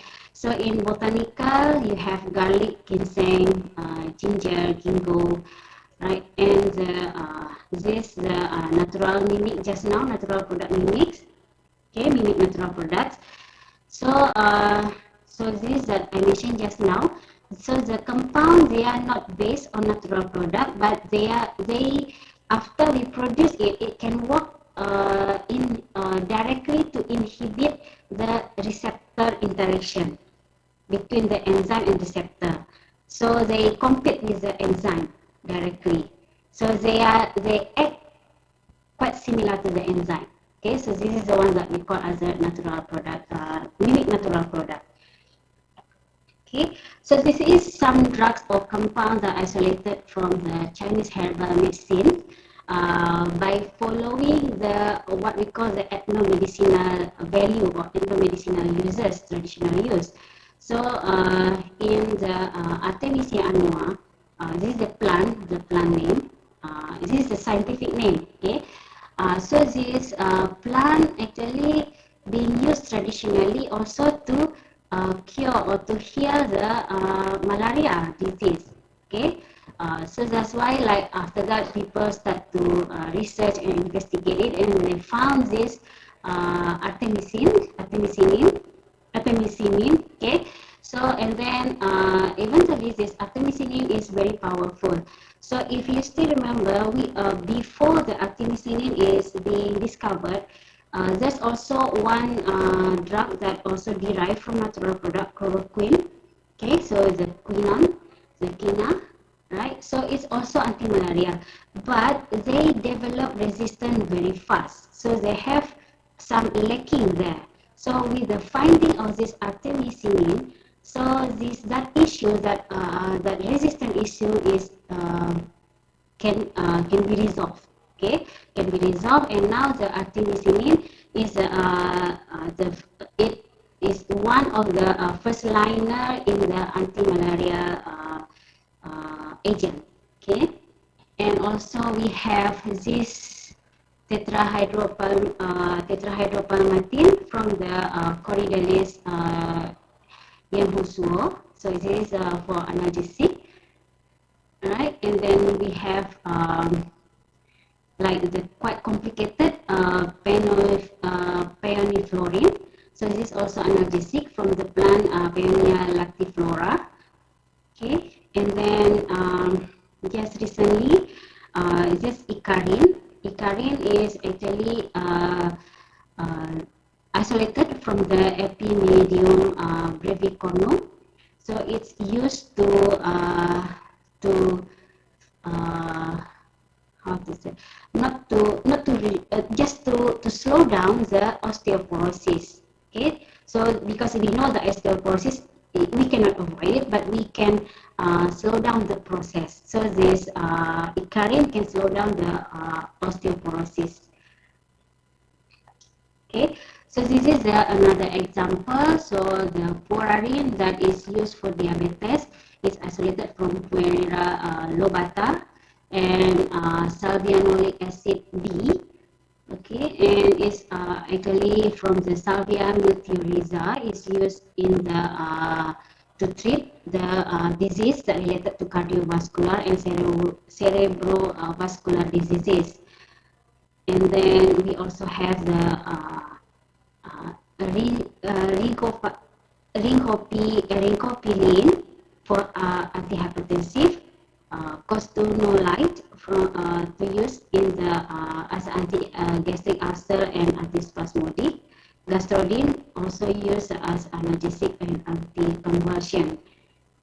Okay, so this is actually the drug that didn't go through some modification. So it's like directly, it's like all the unaltered natural products. Okay, so this is the example like Taxol, you know, as an anti-tumor. And what the interesting in Taxol is when you see the structure, they have a lot of the chiral center.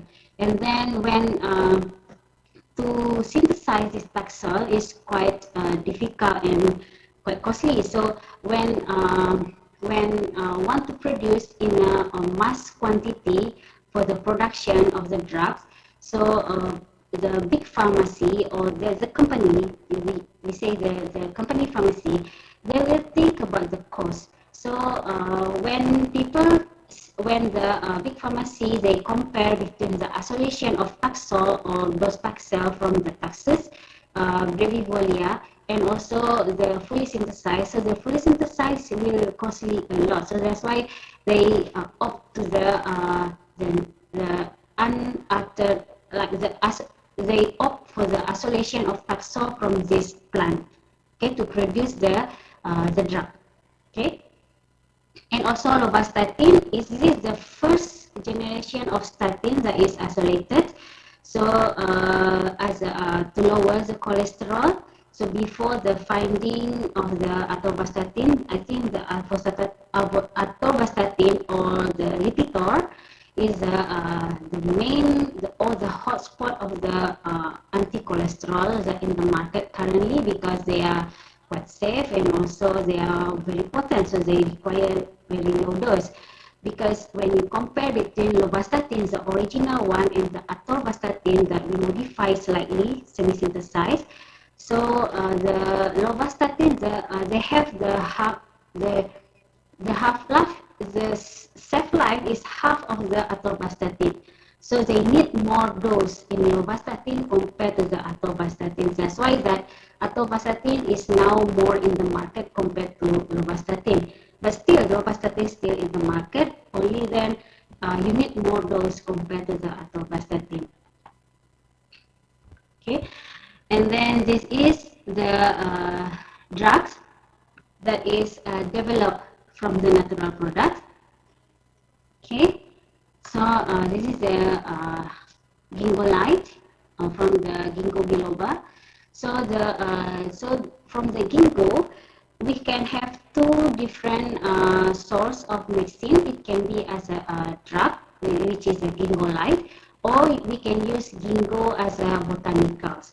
Okay, so patient can have two options. Okay, and then the use is actually for the cerebral infarction. So this second table actually the drugs that is isolated, but also can be some of them can have some modification. Okay, from the semi-synthesized. Right. Then we have also curcumin.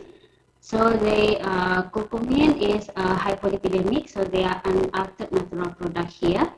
And we also have polysaccharide MDG1 that can be used as an anti-myocardial cell injury for the any heart attack. And anti-tumor romidepsin from Chromobacterium violaceum. So this is from the bacteria. So in the when we're talking about the medicinal plants, or maybe the source in the source of drug in natural products, so it's not only limited to the higher plants, but it can also be derived from the lower plants such as fungi, or maybe such as lichen, okay, or maybe marine natural products. So now we are talking a little bit about the botanicals as a drugs. Okay, so despite progressive research to find the bioactive molecule as a single component of drugs, it's also quite interesting on how the some ethnomedicinal plants actually recognized in modern medicine era, and also it's interesting that it eventually can be prescribed as botanicals or herbal medicine. So this is the example. I think I mentioned it in the previous slides. So we have St. John's wort, ginkgo, garlic, ginseng, ginger, isfabula, and saw palmetto. Okay, but efforts need to be made to relook and to investigate if that botanicals, when we want to produce botanicals as a drug from the folk and traditional medicines. Why? Because there's a challenge in the how to know the phytochemicals of that particular plant is uniform when we want to produce it, because we know that the phytochemical content in the plant is different time to time depending on the climate.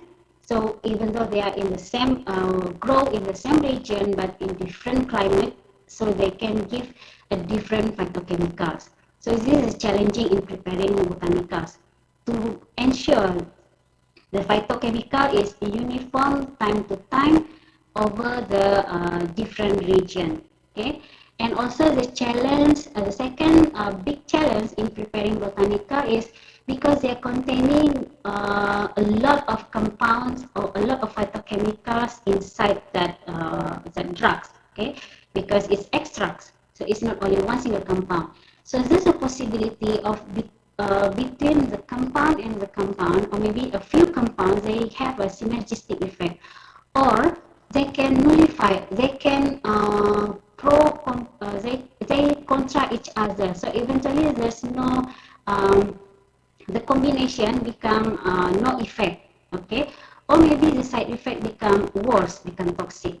Okay, so this is a challenge in preparing Botanica. I mean, like how the clean up process.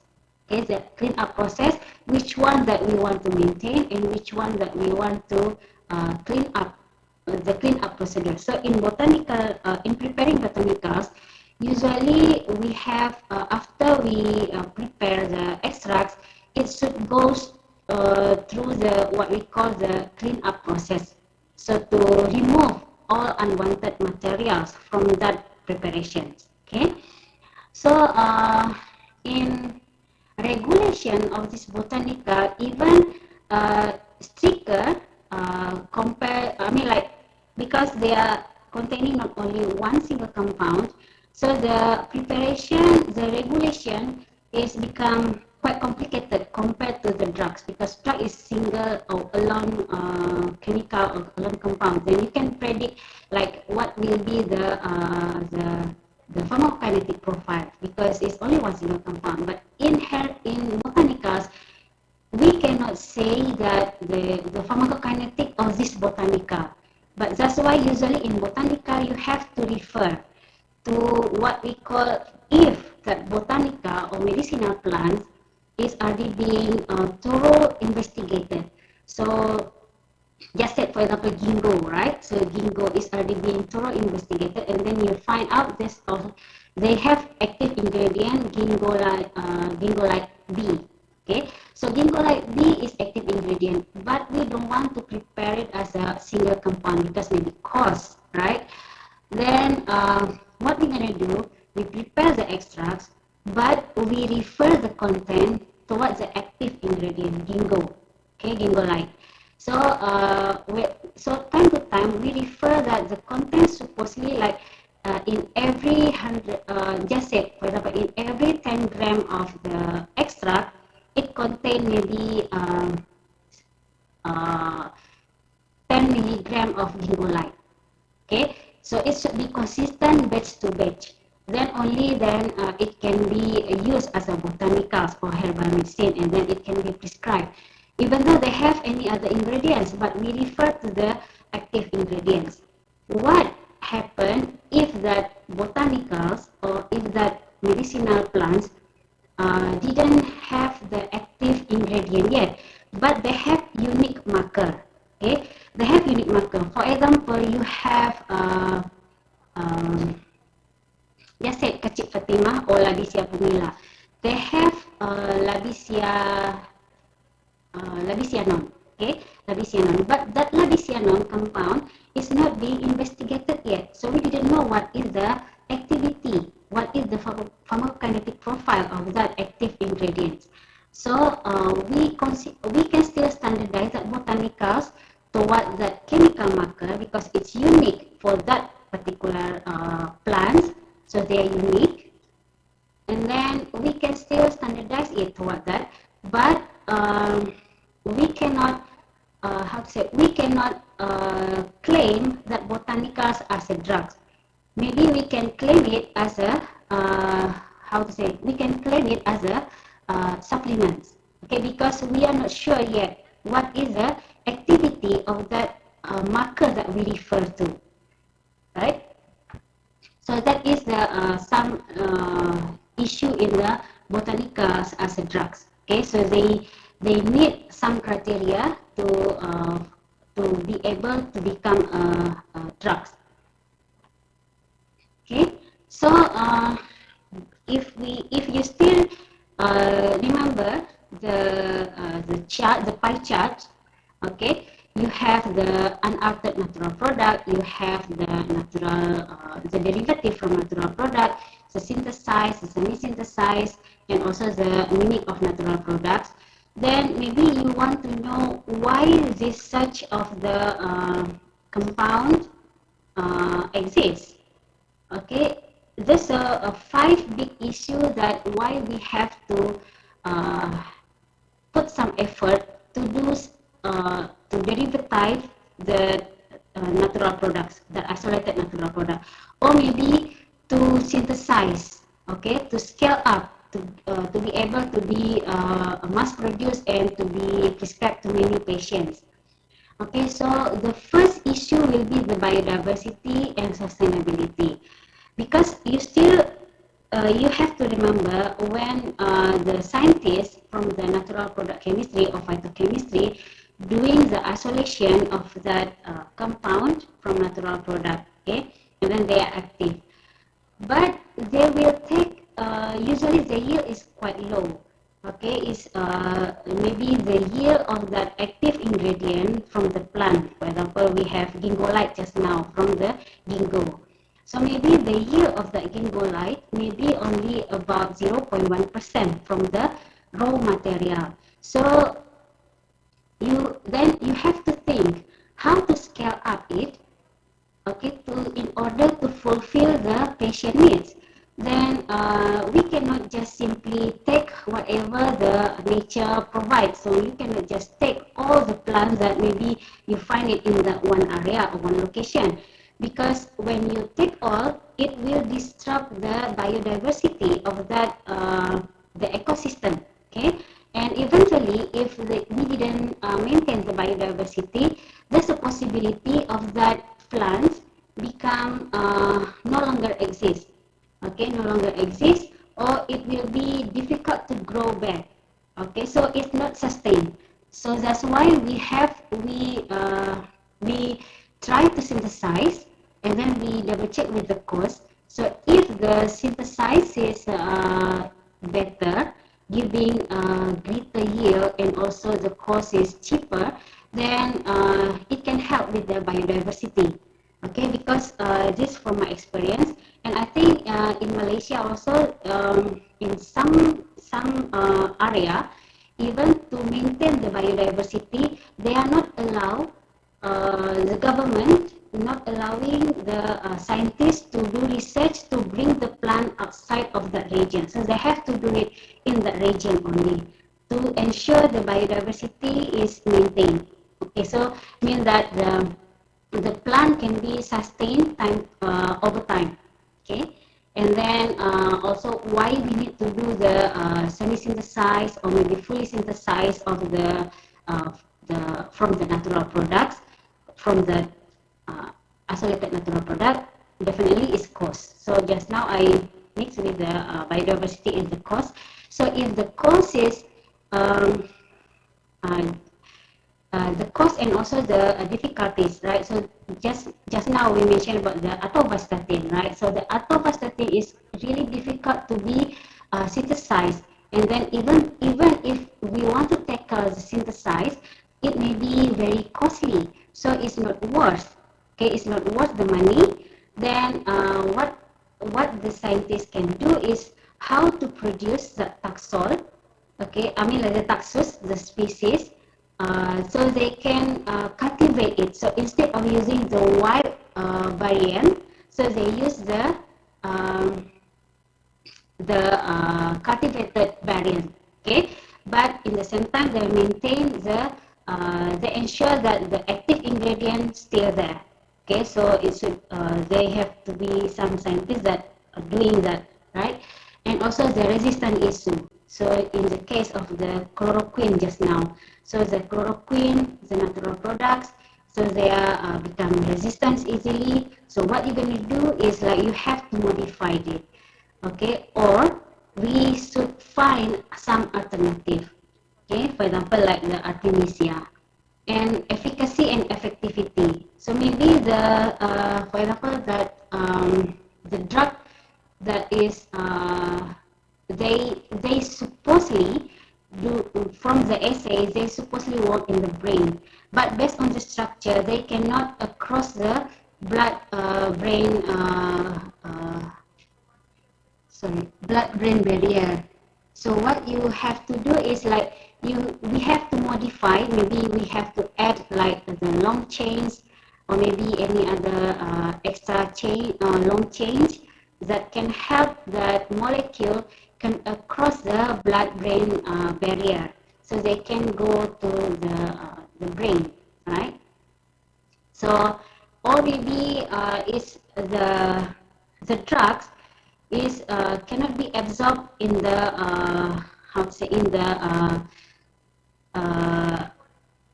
it's easily to be how to say, it's easily to be decomposed in the gastric. So you have to modify it. You have to semi-synthesize it, so it can survive. It can survive the pH in the gastric acid, but they can later on be absorbed in the intestine. Okay, so that is why we have to do some modification in the structure. And what about toxicity? So just I mentioned just now the aspirin, right? Aspirin is the ester of the salicylic acid. So it's acetyl salicylic acid. Salicylic acid is actually active ingredient, but they are irritating agent.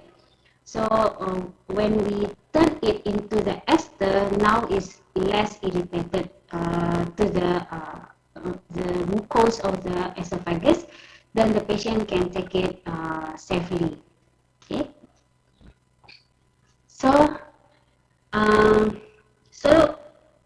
so means that when we just now we are talking about the drug. Okay, when the plant is from the plant we already get the drugs, and also we do some modification and everything.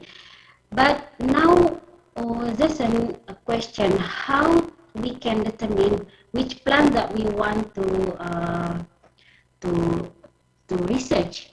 Okay, so we can have maybe there are 4 basic approach, but eventually you can mix up and we can combine it, but there are 4 basic. So the first one will be random approach. So in random approach is something like the one that previously the scientists do it.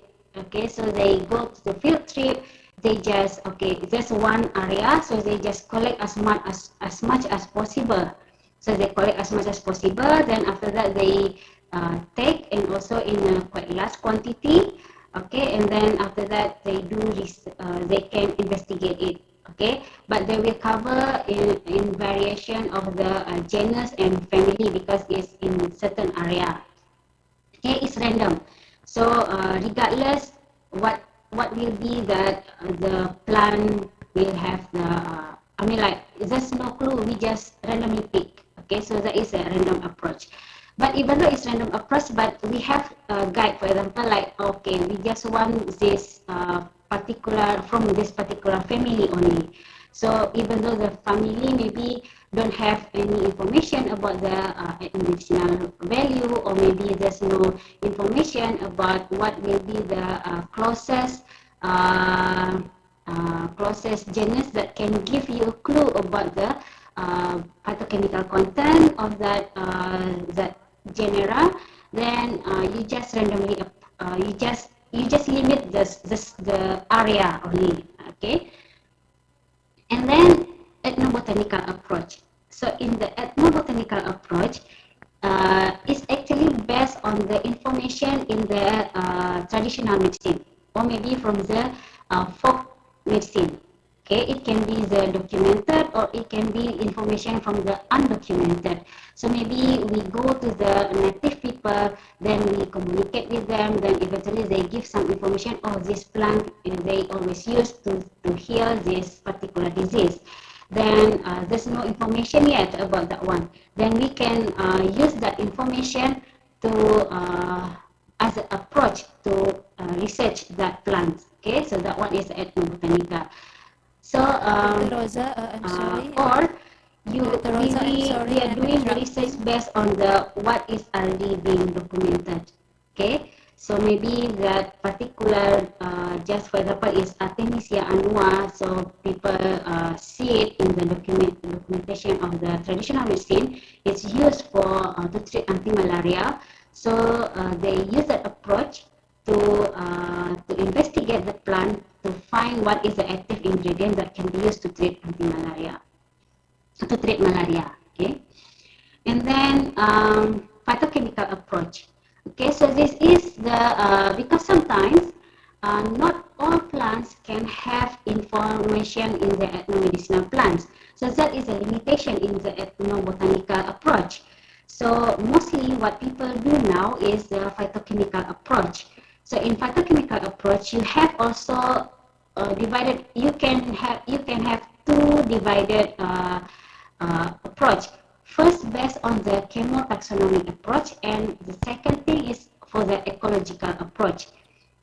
The easier is chemotaxonomic approach. So, for example, in one genus, there's one species that is already being investigated, being reported thoroughly. So, it's already being reported about the activity and also the phytochemical ingredients.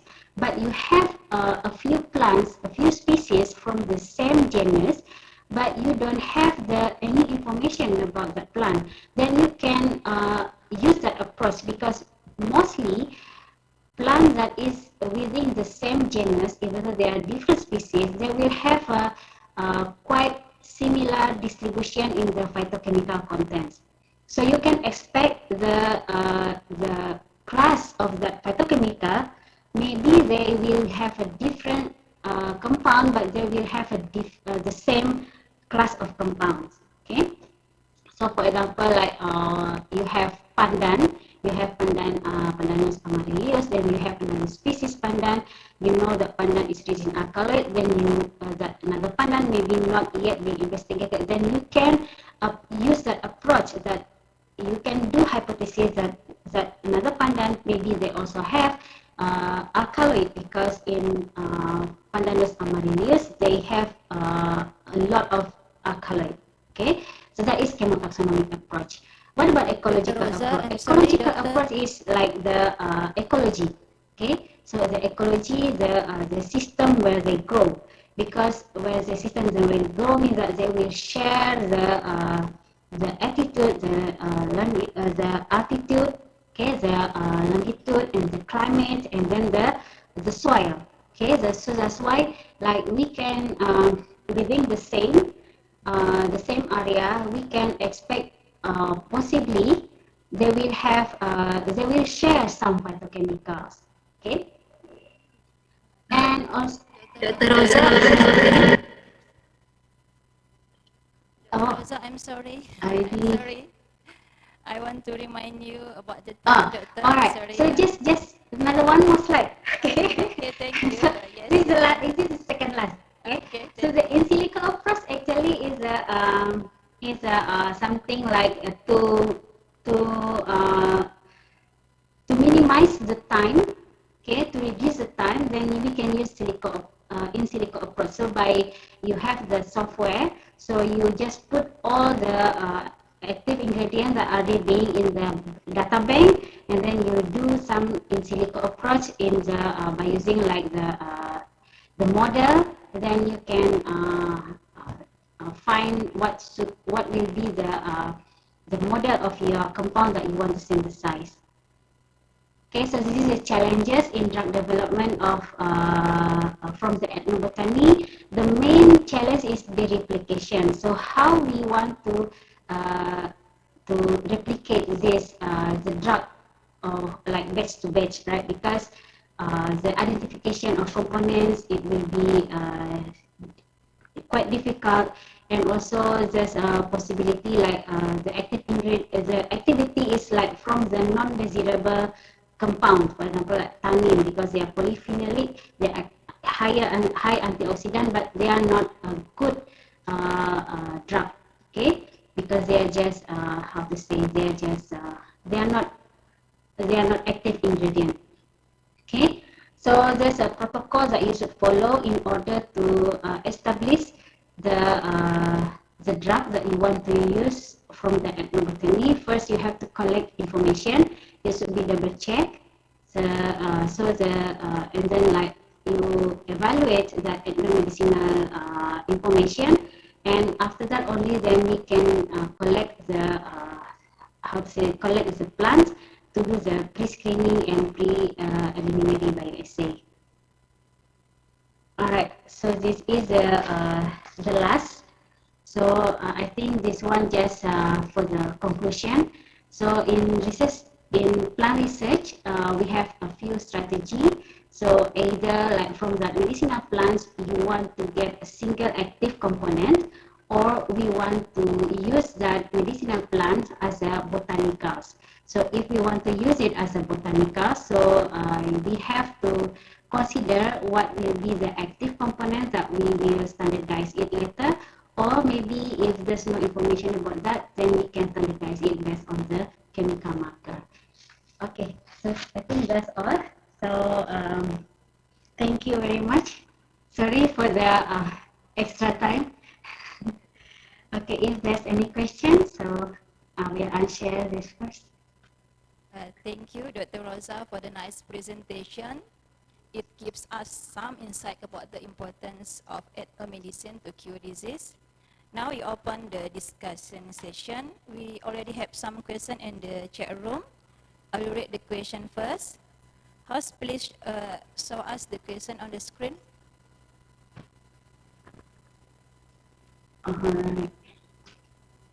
Okay, maybe I will read the question in the chat room.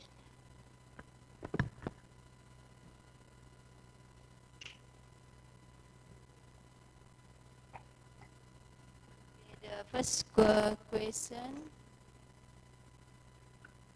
is from Resta from Universitas Sumatera Utara. The question is, in ethnomedicine for each country that you have mentioned, usually they compose more than one plant. In your opinion, which way is safer and effective as medicine, whether to use All right. Can I answer? Recording in progress. So I answer it one by one. Recording stopped.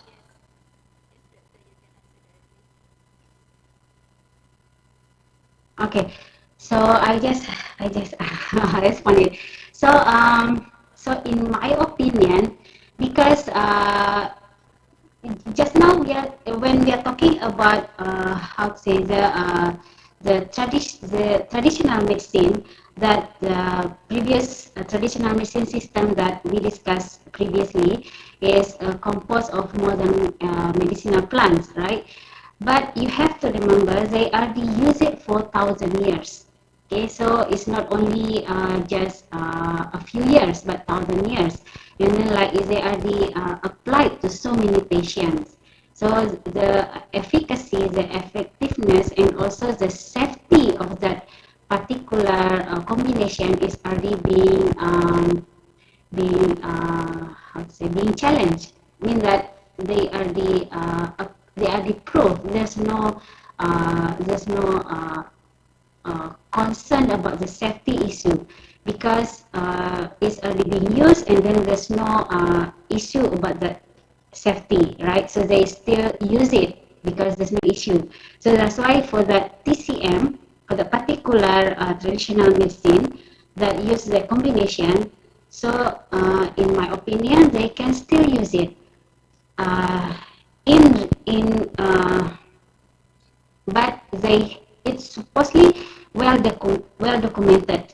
Okay, so means that you cannot just go to the just for example you go to the because the TCM they have two types, the non-documented and the documented. Okay, so the one that have the already being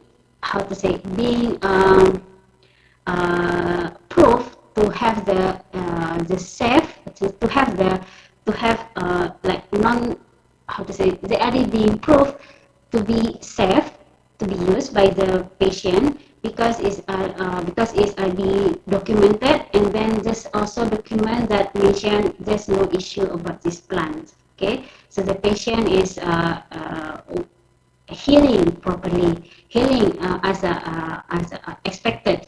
Okay, so that's why like in that particular, so you can say that the TCM is safe.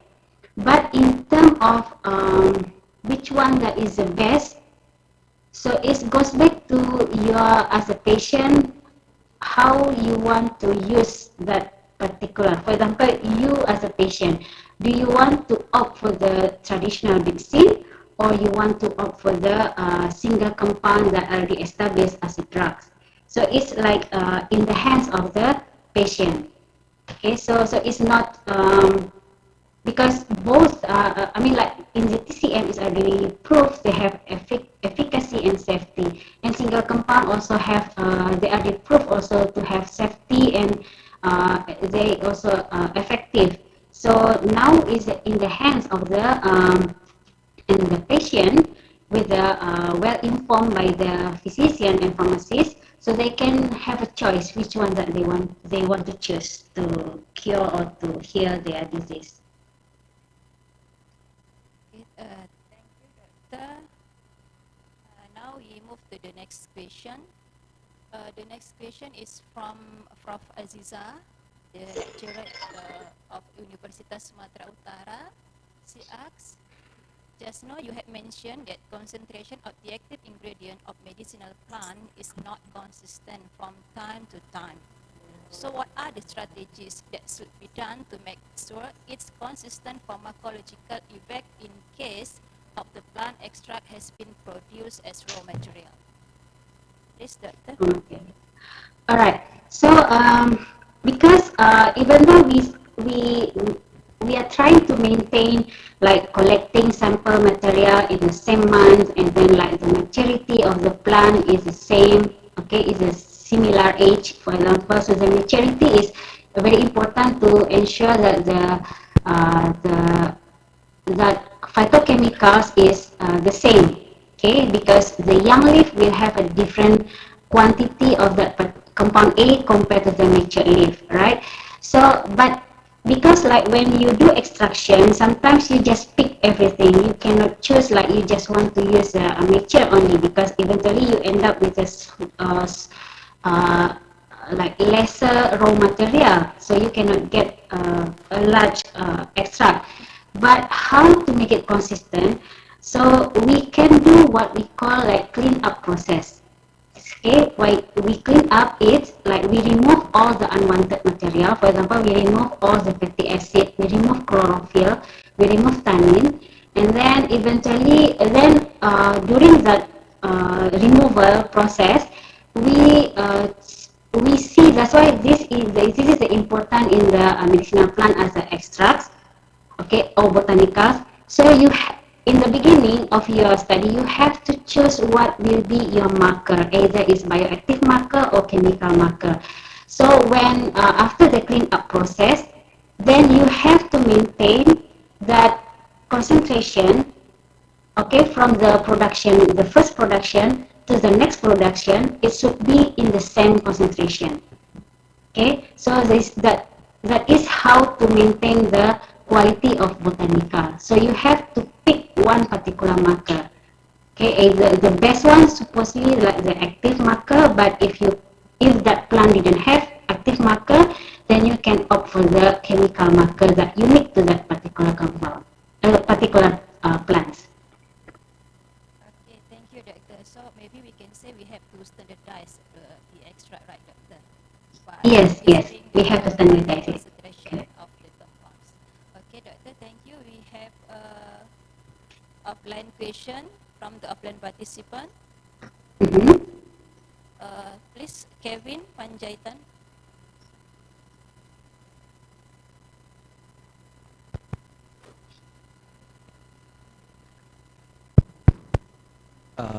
Hello, Dr. Rosa. Hello, Kevin. Yes. Okay, doctor, I have a question here.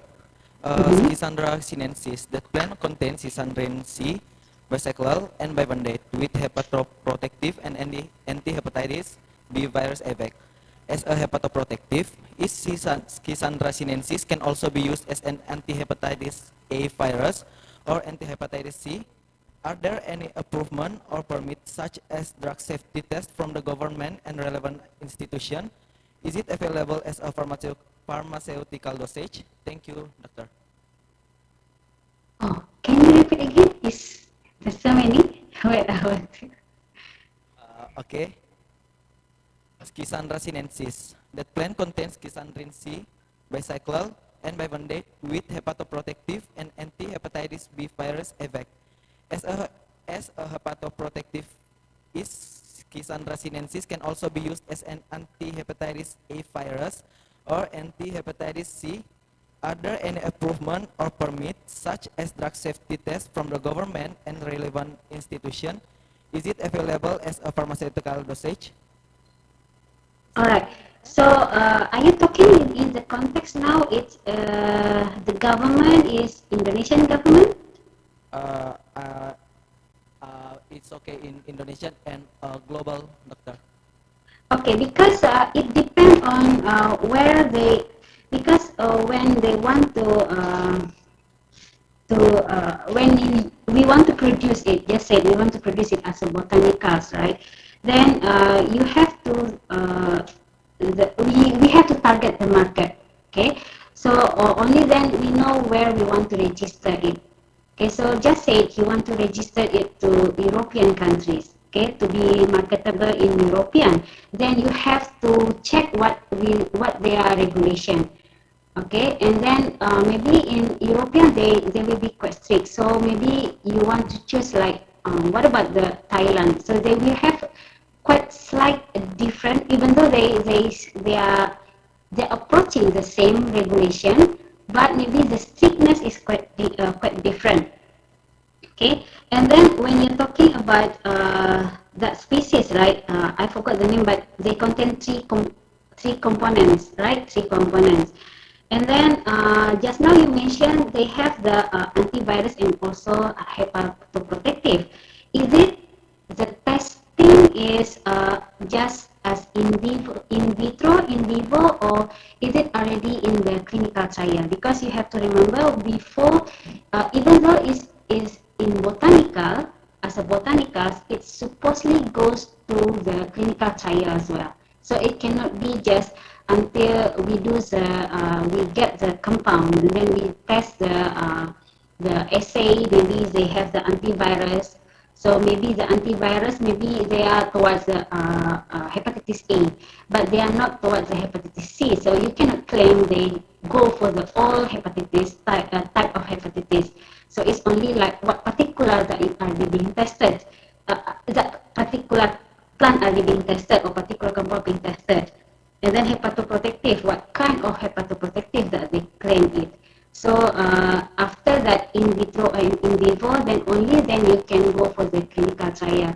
So if we want to, just say you want to register it as supplement, so until at least until you get the until preclinical trial, so in vivo, so to the animal, so you get toxicity profile, you get the maybe activity, then you can consider the dose, then you can we can market it as a supplement, but you cannot claim it to cure or to as an antiviral or as as a hepatoprotective, but it can maybe give a benefit for the liver. Okay, but you cannot claim it as a drug or maybe to cure or to heal something. But if we want to use it, okay, maybe you want to register it in one particular country as a drug, then you have to follow the protocol. So even though it's as botanical, you have to see what will be the criteria they claim it to be the drug. You supposedly go to the clinical trial. Is it answering the questions? Okay, doctor. Thank you for the answer from doctor. Okay, thank you, Dr. Rosa, for the answer. I think we move to the online question again. The next question is from Professor Anayanti Arianto. The question is, how can we determine or calculate the dosage of the botanical extract if we want to prepare in a dosage form, for example in capsule or another dosage form? Yes, Dr. Rosa.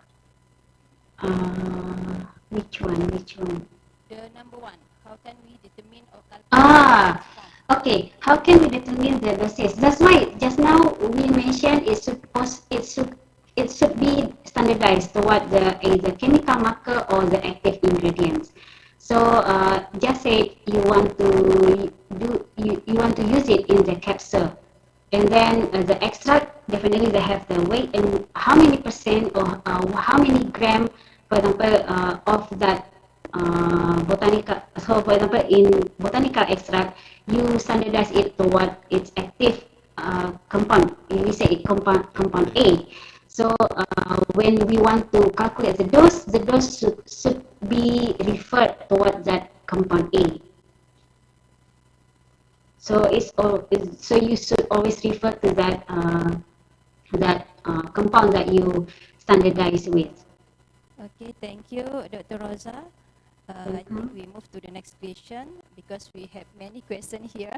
The participants are very interesting in your presentation. The next question is from Sinta. Sinta also from Universitas Sumatera Utara. What do you think about the combination of herbal remedies with different herbal remedies? Are these cases where this combination can enhance the therapeutic effect? Okay, so actually, when you are talking like we want to use the herbal medicine to treat any diseases. Okay, maybe you have you purchase like botanicals, right? So it's already being used for the drug, but it's actually the same with the single drug. Okay, you cannot combine easily without any advice from the physician, from the doctor, or maybe at least from the pharmacist. So if you want to combine one herbal, I mean, like we are talking about the botanicals, not talking about like you want to get just the, you know, like you want to drink a tea, you take one leaf, two leaf, then you just simmer it in the water for your drink. It's a nice tea. That one is different, okay? But if we are talking about botanicals that are being used as a drug, so you cannot simply combine between one botanicals and another botanicals without any advice from the your physician, your doctor, or at least from your pharmacist. Because sometimes when you combine it, it can maybe cause like toxicity. So it's not just I mean, because you have to remember the combination of the compound. It can give you synergistic, like 1 + 1 become 5, or maybe it can give just added value, added effect, or maybe they can give you toxic effect. So we cannot simply combine it without any advice. Okay, thank you, Doctor. We move to the next question from Putri Sianipar, again from Universitas Sumatera Utara. Just now you had mentioned that morphine combined by plant can be a traditional medicine with the doses. Usually that medicine and doses for what disease?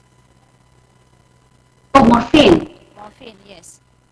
Okay, morphine, because morphine is analgesic, right? So usually to reduce the to kill the pain. So but morphine is they can give addicted. I think morphine is not is well regulated, so we cannot easily get it, even like as a traditional medicine. So it's a painkiller, analgesic. Yeah. Yes, Doctor. I think it's clear already. Now we move to the next question from Maria Katrina Camille Oliva from the Adventist University of the Philippines. The question is, how can we promote traditional medicine and reach the community, the marginalized sectors, indigenous people, the government, in a way that they can understand us healthcare workers if the goal is help them achieve and experience quality healthcare? Alright, actually it goes back to the how to say the cause. Okay, the issue is the cause. So because currently, if the how to say the modern medicine, the synthetic medicine, for example, the synthetic medicine, maybe they give is very low cost compared to the traditional medicine. So because our main target when we want to promote the healthcare is not how to how to fully utilize traditional medicine instead of the synthetic medicine, because you need to remember synthetic medicine, even though it's synthetic, but if it's already being well investigated and it's already gone through the clinical trial and is proved to be safe, so they are safe. Okay, and definitely is the use of the medicine supposedly under the care of the physician or pharmacist, right?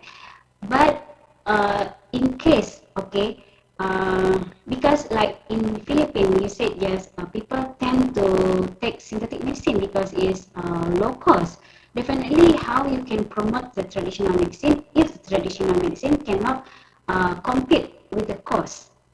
Okay, can compete with the cost. So if we want to promote traditional medicine and reach the community, we have to strategize to make sure that the patient can get benefit from there, not only in terms of the effectivity, activity or the effect of that medicine, but also in terms of economic ways.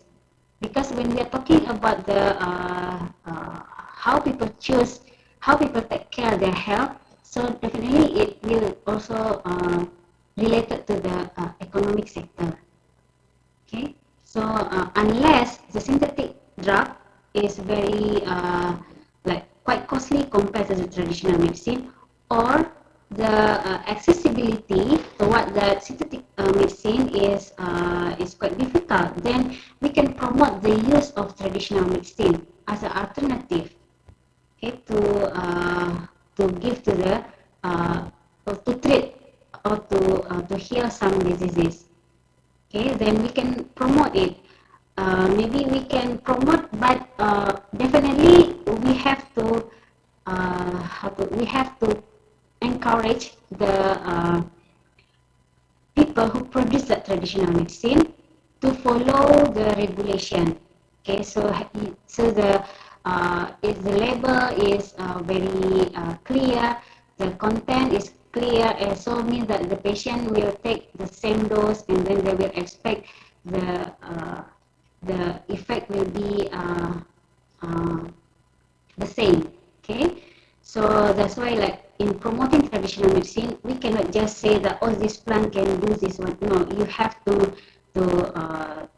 give information what they should do, what they should not do in terms of maybe dosage, in terms of maybe like how to, if it is better if they get the traditional medicine from the license maybe or from the regulated pharmacy as well. Okay, thank you, Dr. Rosa. The next question is from Pebi. Pebi is from Universitas Sumatera Utara. The question is, the thing I want to ask is about ethnomedicine in the botanical drug group and natural product derivatives group. Which one is more potent and effective for its ingredient in medicine for similar function?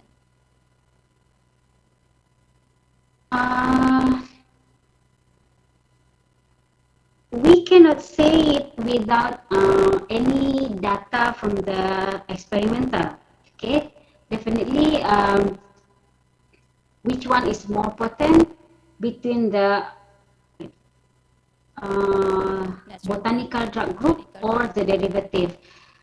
So, in my opinion, because natural product derivative, you already modified, okay, the structure. You taste it, and it will give like more potent in terms of the activity. Then definitely this derivative will be more potent and effective compared to the botanical drug group. That's my opinion, because you already test it, so after you derivatize it and then you test it, then it's proven is more potent and more effective compared to the botanicals. Okay, thank you, Dr. Rosa, for answering the question. For the last question, I'm wondering, Dr. Rosa, about the traditional medicine system that you said just now in your presentation. In Indonesia, we also have jamu, phytopharmaca. Can we say it also as a traditional medicine system? Okay, phytopharmaca, I think it can be as a, I don't know, is it traditional? If it's based on the ethnomedicinal value, then it's definitely is a traditional medicine that we can develop it into maybe botanicals that register as a drug. But jamu, so far jamu, the method is, I'm not sure, is this from my understanding, jamu is like to help the health of the of somebody. So it's not to cure the disease. So that's why, like, if we want to make jamu as a botanicals, then the preparation should be, as I mentioned, it should be standardized. If it's standardized, then yes, definitely we can. But when we want to say jamu as a traditional medicine, maybe can, but is it documented or not? That's only the issue. Because traditional medicine can be documented or non-documented. Because if it's documented, and then we have to look for where's actually that document. It's supposedly there's somewhere. So the document cannot be like how to say, because some people like don't want to share their prescriptions or their recipe, right? So if they don't want to share it, then definitely you cannot use it as a traditional medicine. Okay, doctor, thank you for the answer. Thank you. I think the question, we don't have any question, so we can finish the Q&A session. Thank you so much, Dr. Rosa, for answering the questions. So reflects to our speaker, we know that there are many several important traditional medicine systems. It means there are many countries utilize ethnomedicinal plants for the treatment of various diseases, not only as a supplement but also a drug. Therefore, it is necessary for us to evaluate the effectiveness and standardize the herbal medicine so that the herbal medicine can be prescribed for the treatment of a certain disease. Or maybe we can proceed into isolation work to obtain single compound in order to discover or develop a safe and effective new drug.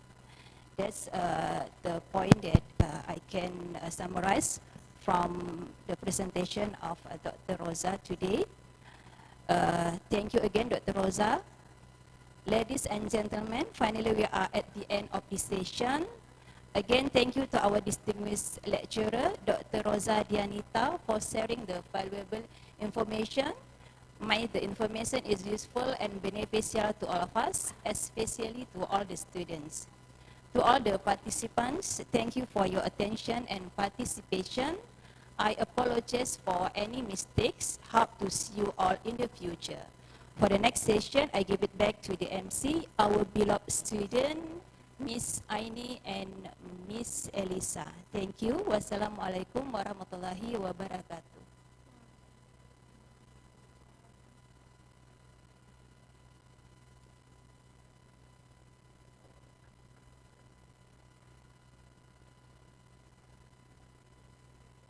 Thank you, Dr. Yuandani, for moderating the session. This is truly an incredible session. We just got a bunch of knowledge from the lectures. What do you think, Elsa? The lectures are very impressive and insightful. It made me realize that herbal medicine are still very underdeveloped. I hope there will be more research about it, especially in this pandemic. Exactly. Thanks to our amazing speaker and moderator who broke this all for us. May all of us get the benefits from the lectures. To express our gratitude, we would like to award a certificate to our speaker and moderator. we would like to invite the Honorable Dr. Rosa Dianita first. Certificate of Appreciation is awarded to Dr. Rosa Dianita as the speaker. Thanks a lot for your amazing presentation and knowledge you just shared with us. Well, Doctor, we would like to take a picture for a while, so please kindly give your best smile. Okay, 1, 2, 3. Thank you. Secondly,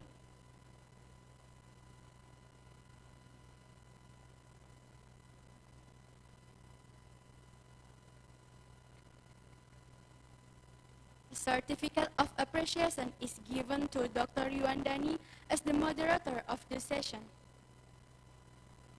Thank you, Ms. Yuandani. Your guidance during the session. We will take a picture as a remembrance, so please give your best smile. 1, 2, 3. Thank you.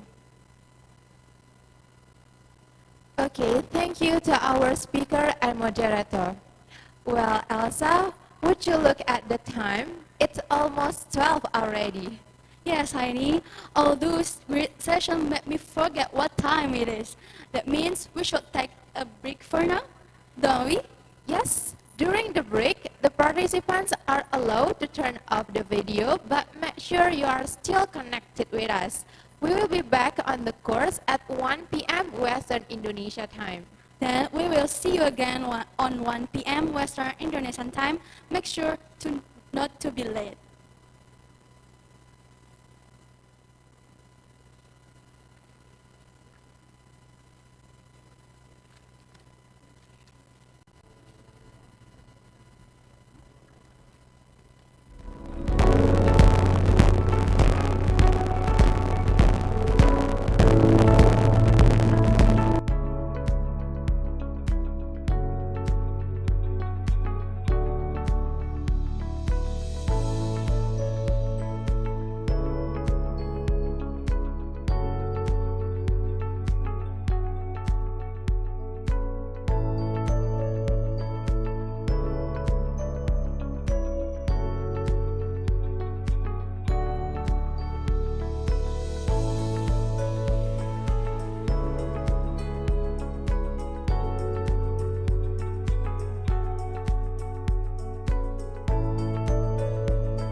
Bagus. Tes 1, 2, 3, suara dicoba. Tes, tes. Tes, tes, tes, dicoba, dicoba.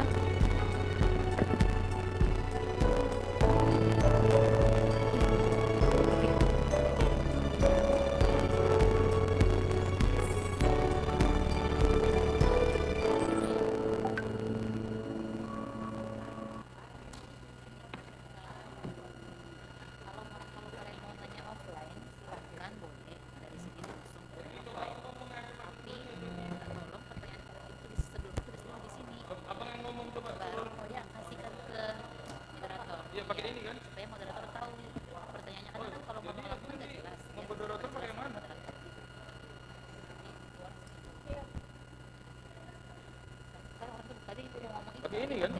Mereka datang udah mulai live kan, itu tolong sampaikan ya Dila ya. Aku hidup ini ya.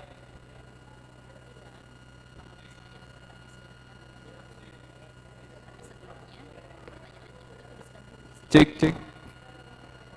Cek, 1, 2, 3 dicoba.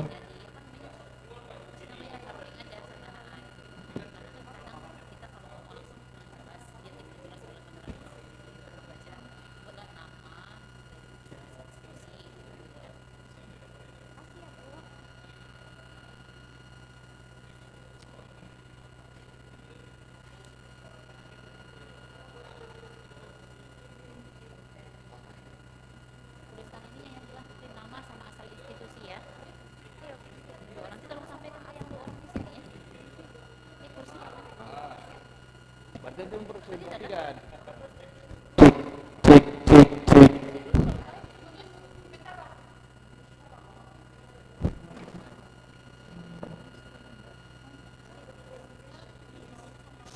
Cek, cek, cek. Cek, cek, 1, 2, 3. Cek, cek, cek. Oke ya.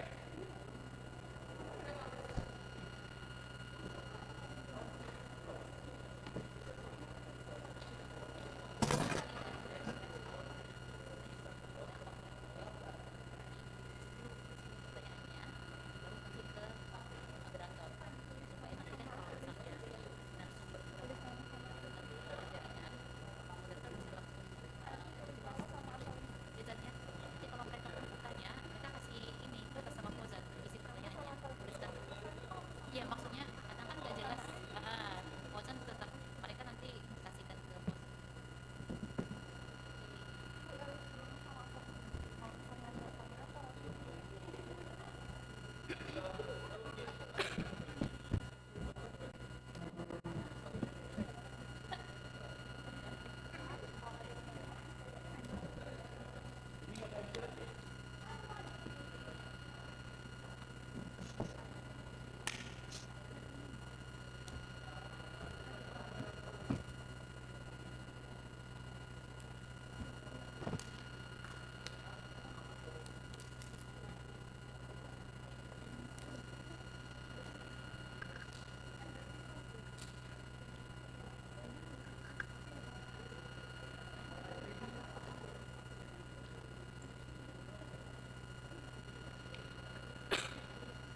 Recording in progress.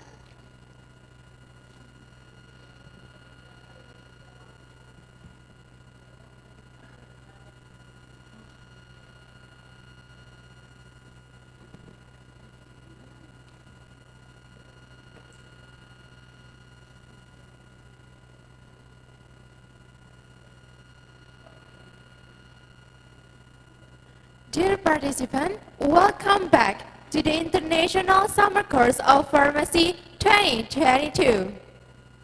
I believe all of us have had a wonderful lunch and are ready to continue to the course. So what do we have next, Elsa? Coming up next, of course, is the second lecture of the summer course. But before that, we want to play some games with dear participants.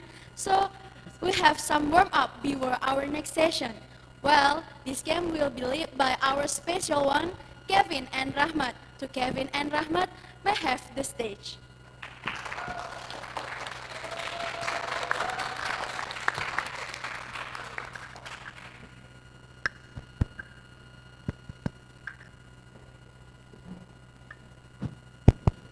Thanks for the time, moderator. Hi, I'm Kevin. And I am Rahmat. And we are from Faculty of Pharmacy, Universitas Sumatera Utara.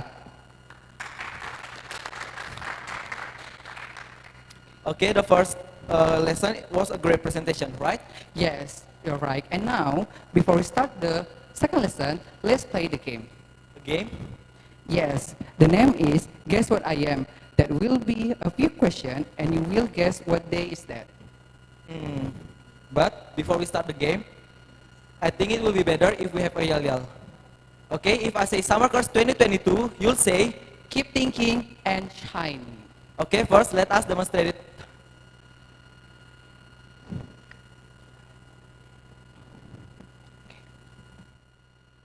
Summer Course 2022, keep thinking and shining. Okay, come on everybody, stand up. Please stand up, everybody. Our friend that joined from the Zoom meeting, don't forget to follow us, okay? Ready? Okay. Summer Course 2022, keep thinking and shining.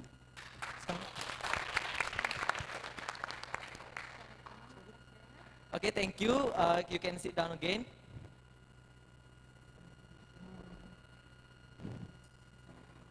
Okay, that's agreed. Now, let's play the game.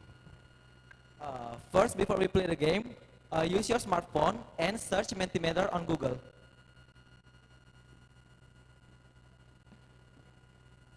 You can open your Google and search Mentimeter.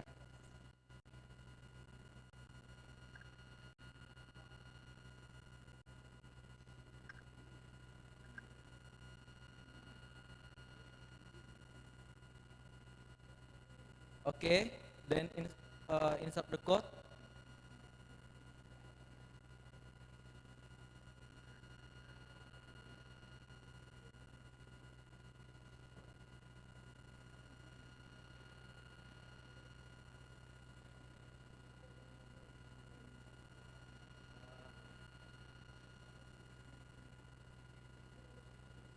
Wait for a minute.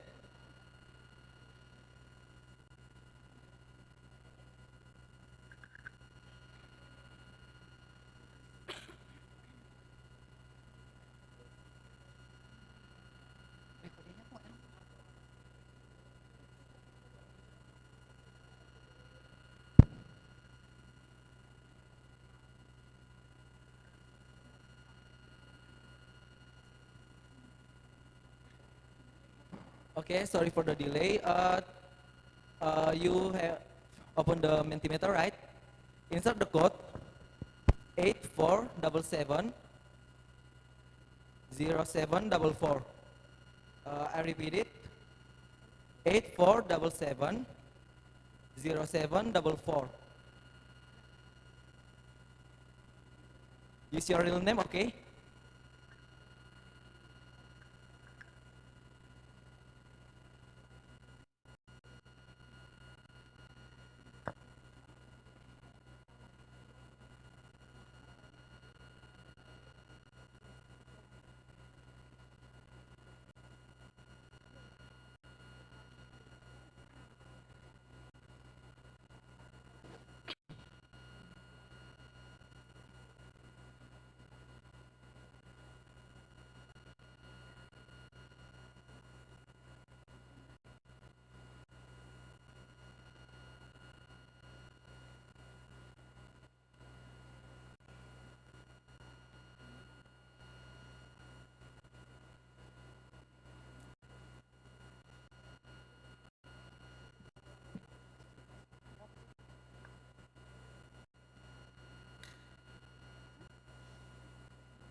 Okay, 1 minute left before we start the game.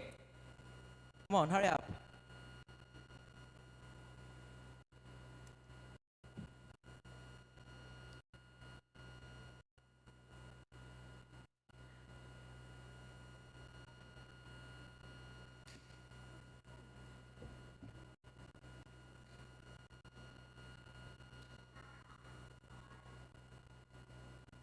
Okay, are you ready?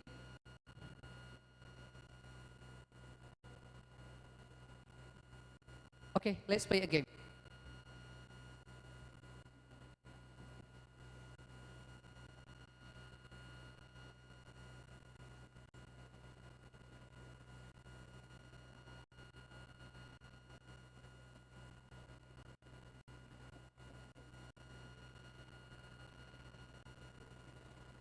Okay. The first question is, what is full of holes but still holds water? You have 15 seconds to answer the question. Don't cheating, okay? Don't cheating, guys. 3, 2, 1. Let's check your answer. There's a lot of answer, bubble, sponge, and the correct answer is a sponge. Why? Just imagine SpongeBob. Even though he has many holes, he can still absorb so many water. Okay? Okay, the next question.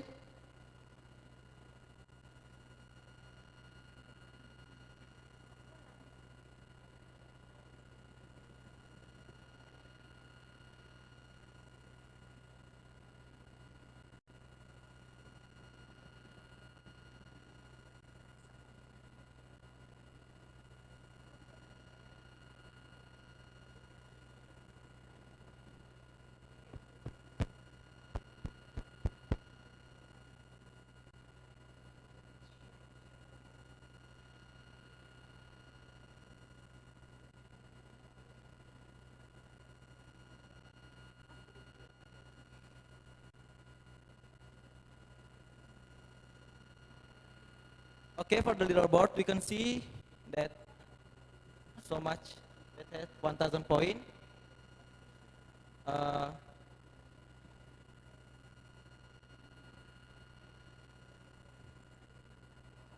What can you hold with your right hand, but can with your left hand? Okay, guys, you have 15 seconds again to answer the question.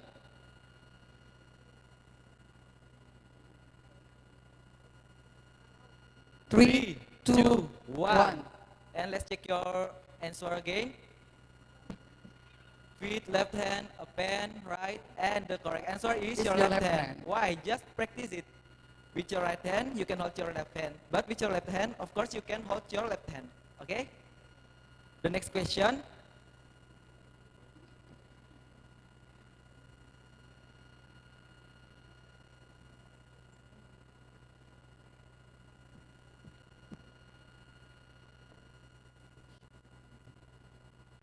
Okay, for the leaderboard again, we see that X, Arjun, and Jessica Angel on the top. Wow. Wow, that's a great. Come on, you can pass them. The next question. Okay, the next question.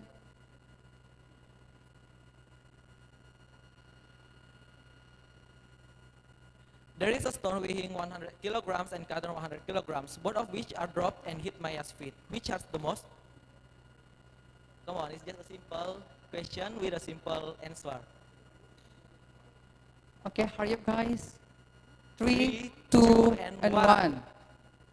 Let's check Let's your check the answer answer. again. Both same, and the correct answer is Maya's feet. Why? If something fell on your feet, of course you feel hard in your feet, right? Not on the stone or the carton. Okay. The leaderboard.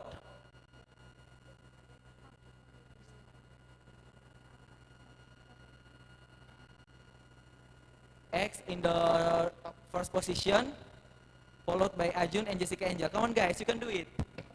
The next question.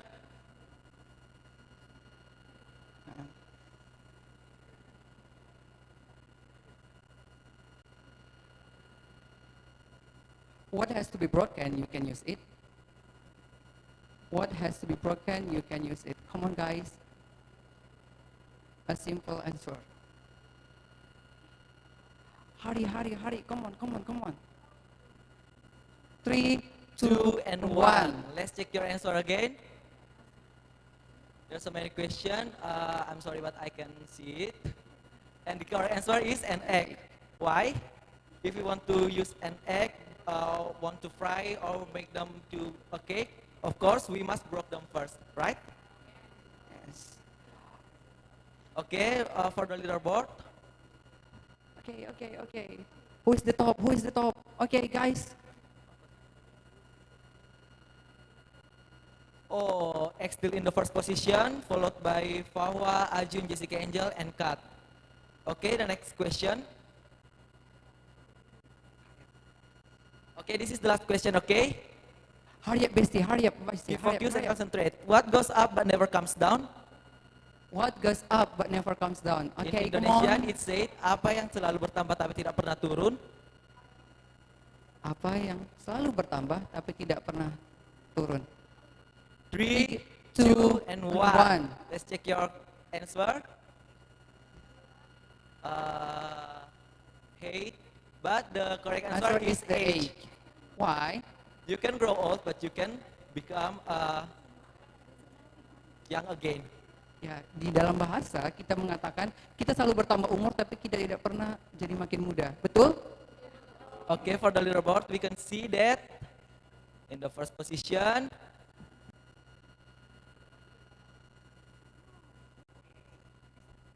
X and Kat in the first position, followed by Fehwa, Ajun, Jessica Angel, Fitzil, and Anthony. Wow, you are so cool. Okay, let's give them applause, please. Once more again.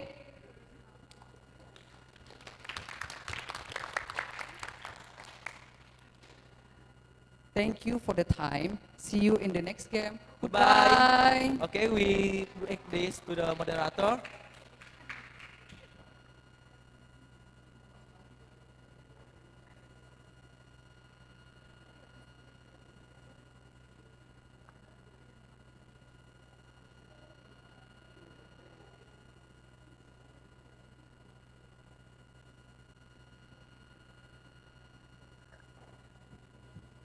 Thank you, Kevin and Rahmat.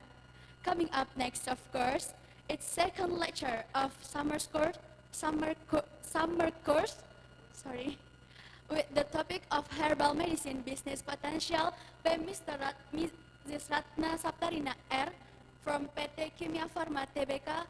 I believe this session will be very interesting since our speaker is someone who is very knowledgeable. And also, this session will be moderated by Mr.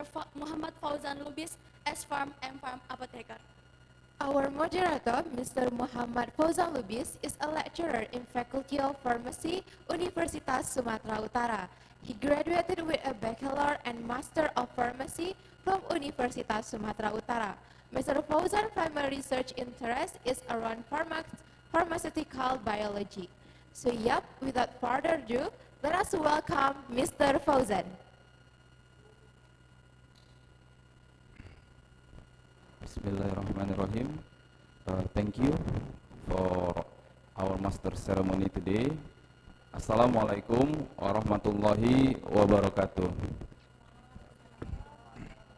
Good afternoon to all participants. So first of all, let us thanks to Allah Subhanahu wa Ta'ala, because of His blessing we are able to come here or join from Zoom application. And don't forget for salawat and salam to Prophet Muhammad. Allahumma salli ala Muhammad wa ala ali Sayyidina Muhammad. The Honorable all committee to present this event and all of our speaker, especially for this session. All participants, before we start our discussion, let me to introduce our speakers. She is Mrs. Ratna Saptarina Rizkita Putri. Mrs. Ratna Saptarina Rizkita Putri complete as pharmacist from Institut Teknologi Bandung, Indonesia.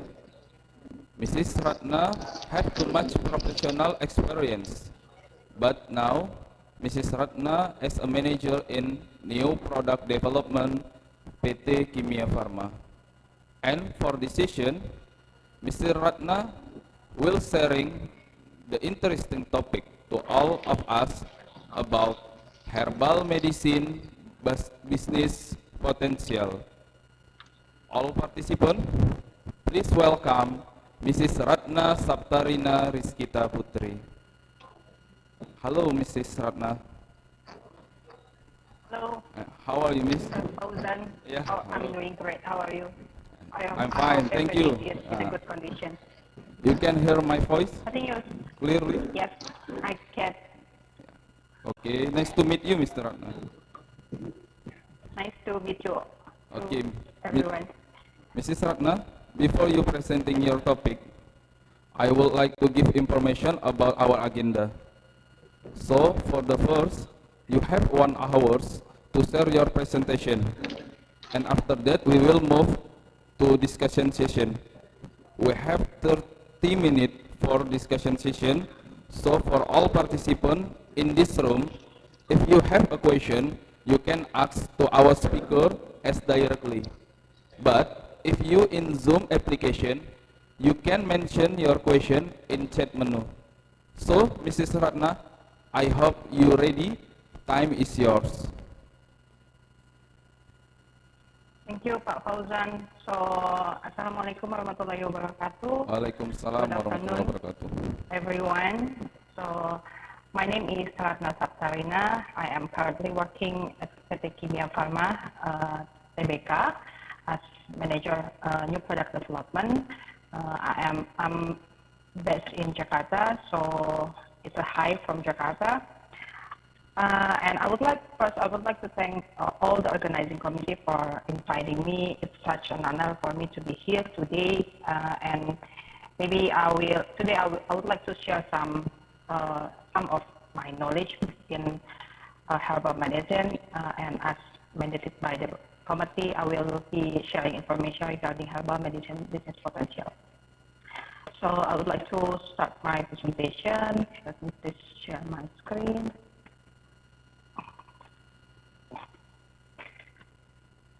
Okay. So, is everything okay with the slide? Yeah, we can see your slide. Okay, thank you. So, there are 3 main outlines for today that I will be sharing to you. I will start with the definition of herbal medicines, and we will see the global and Indonesian market of herbal medicine, and maybe I can share some information on challenge and opportunity of developing herbal medicine in Indonesia. So, if you refer to WHO, herbal medicines defined as herbs, herbal materials, herbal preparations, and finished herbal products that contain as active ingredient parts of plants or other plant materials or combinations. While if we take a look to regulation of Indonesian Ministry of Health, number 6, year 2016, obat tradisional or herbal medicine is defined as bahan atau ramuan bahan yang berupa bahan tumbuhan, bahan hewan, bahan mineral, sediaan salian atau galenik, atau campuran dari bahan tersebut yang secara turun-menurun telah digunakan untuk pengobatan dan dapat diterapkan sesuai dengan norma yang berlaku di masyarakat. So we can see actually there is a slight differences between the definition of WHO and local regulation. In local regulation, it is defined as something that has been used for centuries in a community. So this is the classification of herbal medicines in Indonesia. So we all know that there are 3 main categories of herbal medicine.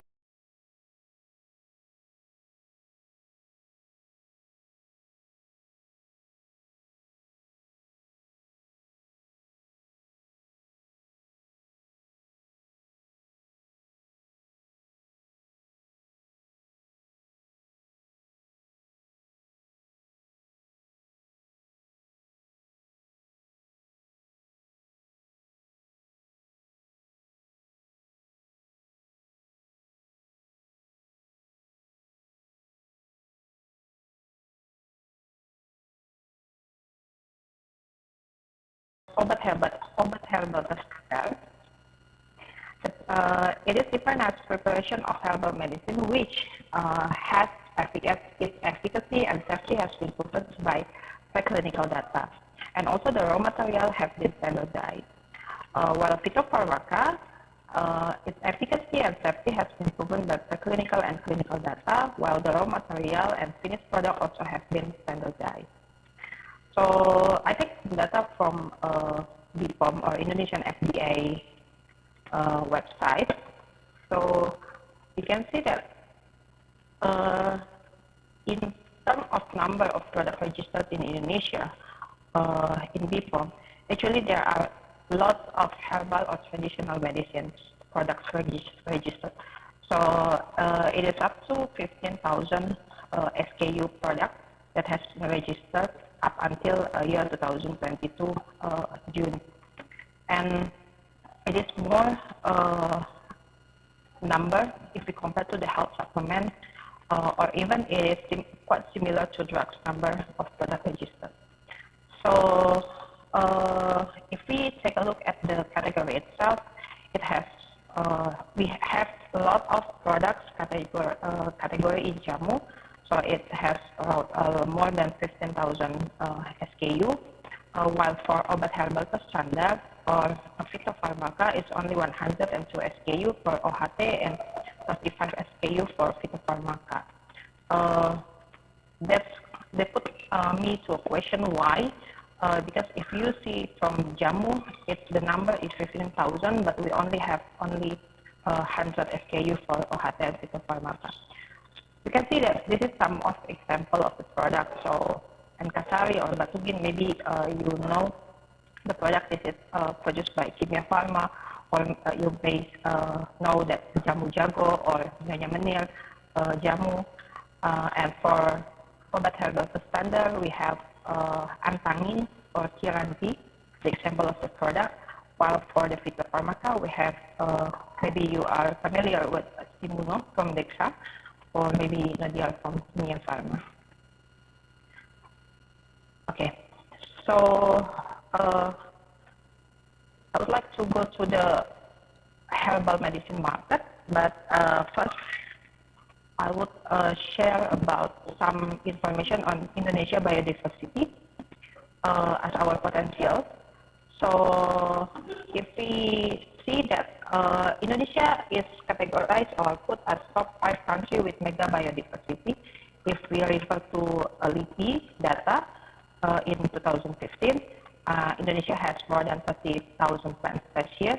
And if we take a look at Ristoja or Riset Tumbuhan Obat dan Jamu, Ristoja collects that there are more than 25,000 ramuan or compound using more than 2,000 species of herbal medicine in 24 provinces. This is data from 2015. So, and if we see that it's less than 500 simplicia that have been used in herbal or traditional medicine. So, just like I informed earlier, the product registered in BPOM, it's about more than 100 products for OHT or herbal standards, and only 24 products or 35 SKU for phytopharmaca. So we are now talking about global market of herbal medicines. So if we refer to researchandmarkets.com, herbal medicines defined as products that contain ingredients derived from plants or natural resources, and often offered in tablets, powder, capsule, or tea forms. So amid the COVID-19 crisis, the global market for herbal medicine estimated at $135 billion in the year 2022, and is projected to reach a size of $178.5 billion by 2026, and it is growing at 8.1% share CAGR over the analysis period. So herbal pharmaceuticals is projected to grow at 8.6 CAGR to reach 84.1 billion by the end of 2026. And you can see that in the global market, in US, it is estimated at 24.5 billion in 2022, and it accounts 18.4% share in the global market. While in China, in 2026, it is estimated the market size estimation is 32.9 billion US dollars in 2026, with the CAGR of 10.8, while in Japan, the CAGR forecasted is 7.5, and Canada 7.1, and Germany 6.5%. So the demand of herbal supplements has been predominantly concentrated in the West due to relatively high levels of health consciousness and also widespread and easy access to products.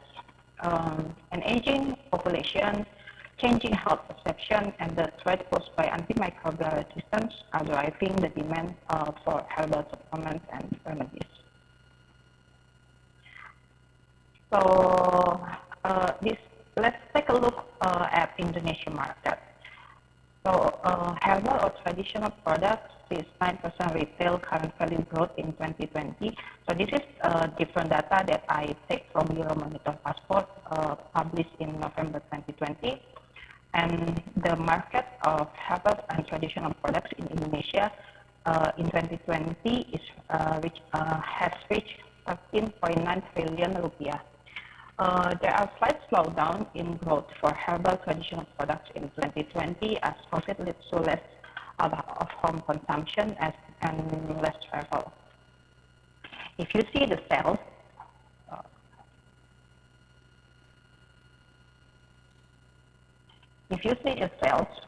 during 2015 to 2020, the value of sales of herbal and traditional medicines is still increasing in positive growth.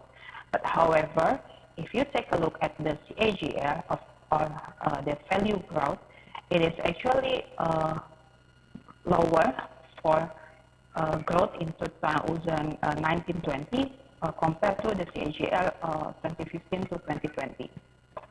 So herbal products actually best able to compete with standard chemical products in dietary supplements, which is set to remain the largest category in 2020. This category is expected to be the main reason for the slight slowdown in growth in herbal or traditional products in 2020. Although demand is set to remain solid and the combination of herbal or traditional dietary supplement is expected to perform well, some consumers have been turning away from dietary supplements that they consider to be less essential, such as ginkgo biloba or other herbal or traditional dietary. This is due to customer caution when spending due to lower incomes during COVID-19 crisis. And if you see the digestive remedies, it is also growing slightly lower than the CAGR itself.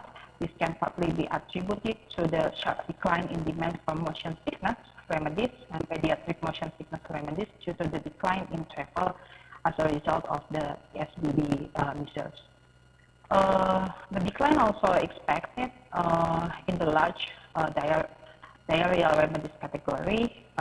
It is contribute to the slower growth rate as customers are cooking at home more due to the restriction of movement, leading to less consumption of the out-of-home food. Okay, so this is still the Euromonitor Passport data. So what I want to say in this slide is actually herbal or traditional products in 2021 is expected to return to stronger current value. And for the rest of the forecast period, it is expected to 18.9 trillion in 2025.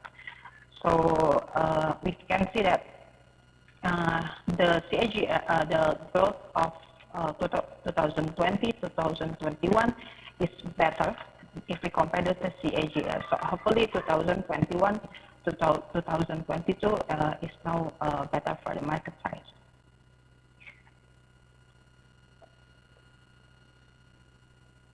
Okay, so if the previous data is for Euromonitor, and in Euromonitor data there are some mixed data. So it's not only the main product which is category as herbal. So herbal can consist anything. Let's say if you have herbal in supplement, then it will be counted as herbal in Euromonitor. But if we take a look to IQVIA data, IQVIA is one of the Indonesian data provider in Indonesia. If you see the specific herbal, you can see the explanation here. So the herbal is only for product category registered under herbal or traditional medicine, which is jamu, OHT, or phytopharmaca that we discussed earlier. And that's all in oral dosage form. So you can see that the value of the herbal itself, it is only 3.2 trillion rupiah, but and it has 7.3 market share if we refer to the total of the pre-sales. And just like we discussed, the before pandemic CAGR is still higher than the after pandemic. But if we count to the 2025, so the CAGR 5 year will be hopefully will be better.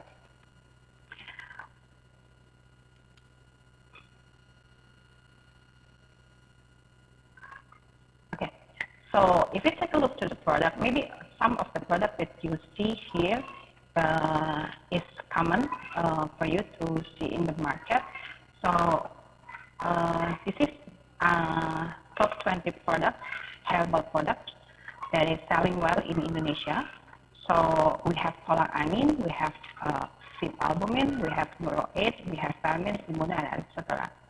So from this data, we can see that the number of the sales for each product is quite large if we compare to the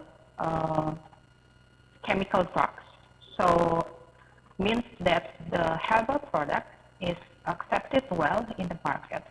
And if you see from the share, 2021 share from the pre-sales market, there is no product that has more than 1% market share in the market. Means that the market is open for the competition, and it's a big market for us to be to develop the product and put it in the market. So I would like to inform you some of sample of the composition that is used. So if you see tolak-angin, it's mostly herbal, and the function is, or the benefit that they claim is for common cold.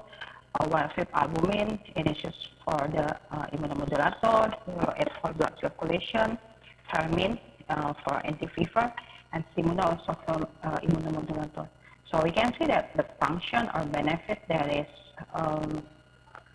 still be Indonesian community favorite is like common cold, immunomodulator. So that's the market that's quite big to get in, and the potential is still very abundant. Okay, so I'm talking about the manufacturing capacity. So if we talk about the manufacturing capacity, actually we have more than 100 pharmaceutical companies in Indonesia, and most of the company has a line of herbal production. So if we take a look, just for example, in the company I work in, we used to have Jakarta plant, Jakarta site, and Bandung site for tablet and capsule. But since 2019, we relocate the plant for the herbal to Banjaran site. So it has a facility of tablet, capsules, and also liquid form. So we are all certified by Herbal Medicines GMP, ISO, and other certification needed also with the halal certification. So what I want to say that actually a lot of company in Indonesia is now expanding the capacity of production, not only to play in the market of chemical drugs, but also to the herbal medicines or herbal traditional drugs.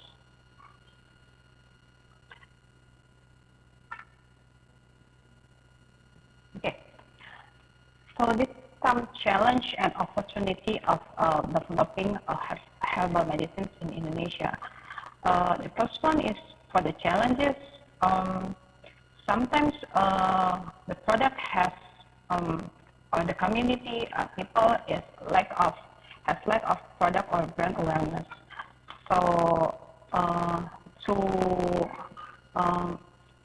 grow the awareness of the product or the brand itself, it takes a lot of time and it takes a lot of money to get customers know or aware to the brand or being a top of mind.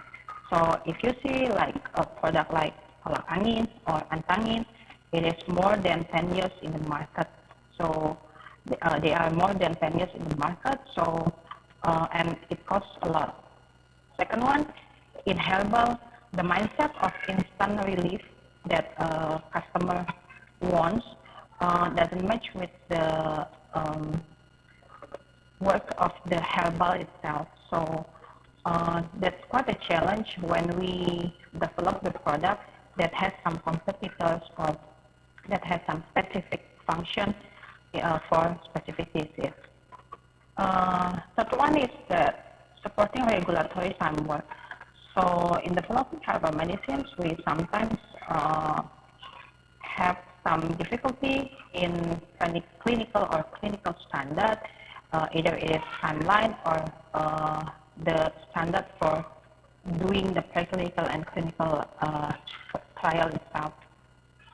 And the last one is length of time development and high investment on R&D. So if you can, if we want to develop the product in herbal medicines and we want it to be herbal standard or phytopharmaca, it can take up to 2 or 3 years just to get the research done. And then we do the registration. So there are two kind of registration. The first one is we register first for the clinical or preclinical trial, then we do the product registration. So in total, it can take up to 5 years, and it's quite similar with the chemical drugs, but the challenges is going on because sometimes the standard of herbal medicine and the acceptance of the herbal medicine in the market is not as good as the chemical drugs. But also we have the opportunities in the herbal medicines. So like I mentioned earlier, abundant natural resources and expanding population base is one of the main factors that can give the big opportunity, big market for herbal medicine itself. And herbal medicines or traditional medicine have quite a wide range of function or benefits. So it can be the research can be done for any function that we want to reach, and it can also complement the existing chemical medicines. The third one is Indonesian people, maybe back to starting 2018-2019, there are some growing demand for natural remedies. So people doesn't want to take many chemical drugs into their body, so they prefer something like natural, and herbal medicines will be quite an option to fulfill the demand of the natural remedies. And the last one is that government support of herbal medicine use. I'm taking example of Formularium Phytopharmaca. So June 2022, 2 months ago, actually our Ministry of Health has just launched the formulary of Phytopharmaca. So this is the formulary, and you can see that formulary of Phytopharmaca is one of the strong step of the government to support the herbal medicine used in Indonesia. So it can be both. It can be used by doctor or other health professionals in the community, and they can buy it. They can do the prescription, just like they do with the chemical products.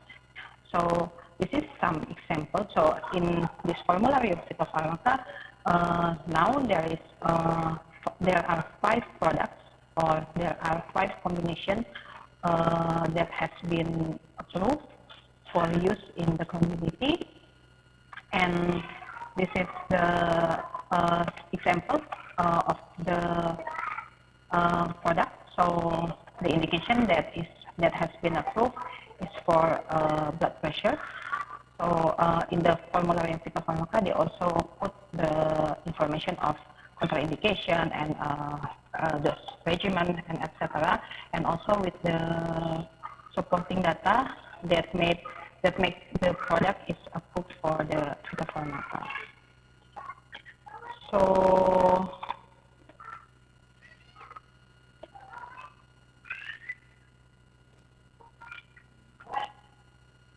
I think that's all from me. So last but not least,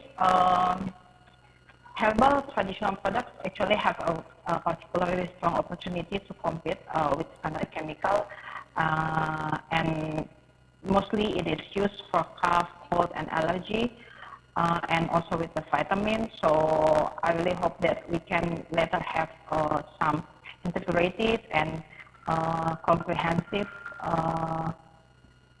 traditional medicine treatment in Indonesia. Just maybe we all know that Ayurveda from India. So I think that's all. First from me, Pak Yeah. I see, Mrs. Ratna. Okay, Mrs. Ratna. Thank you for your presentation. This is a very good presentation, Mrs. Ratna, for us.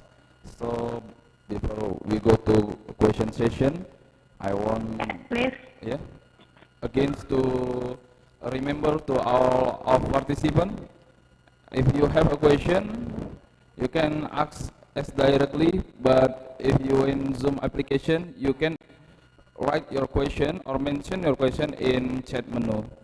Okay, so now we are come to the opening question and answer session. Okay, we have someone to want asking to our speaker? Yeah. Okay, please. We have first one in here, Mrs. Ratna. Okay.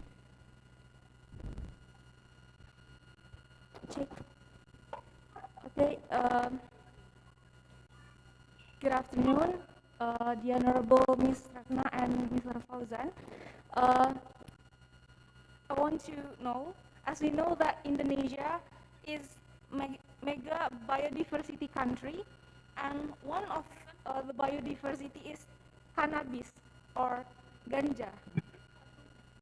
That is not allowed and illegal in Indonesia to be medicine because of some reason, but actually, based on the research, cannabis have special biological activities to cure some disease such as cerebral palsy and epilepsy. So the cannabis was allowed and legal in some country like America and Malaysia. And what is your opinion about medical benefits of cannabis and its potential as business in Indonesia? Thank you, Miss. So, Mrs. Ratna, you can hear me, Mr. Ratna? His question about cannabis or ganja. We know in Indonesia, cannabis or ganja is illegal, but in some country, cannabis or ganja move to illegal. So, what your opinion about medical function of cannabis and its potential as business in Indonesia? Thank you. Okay, thank you.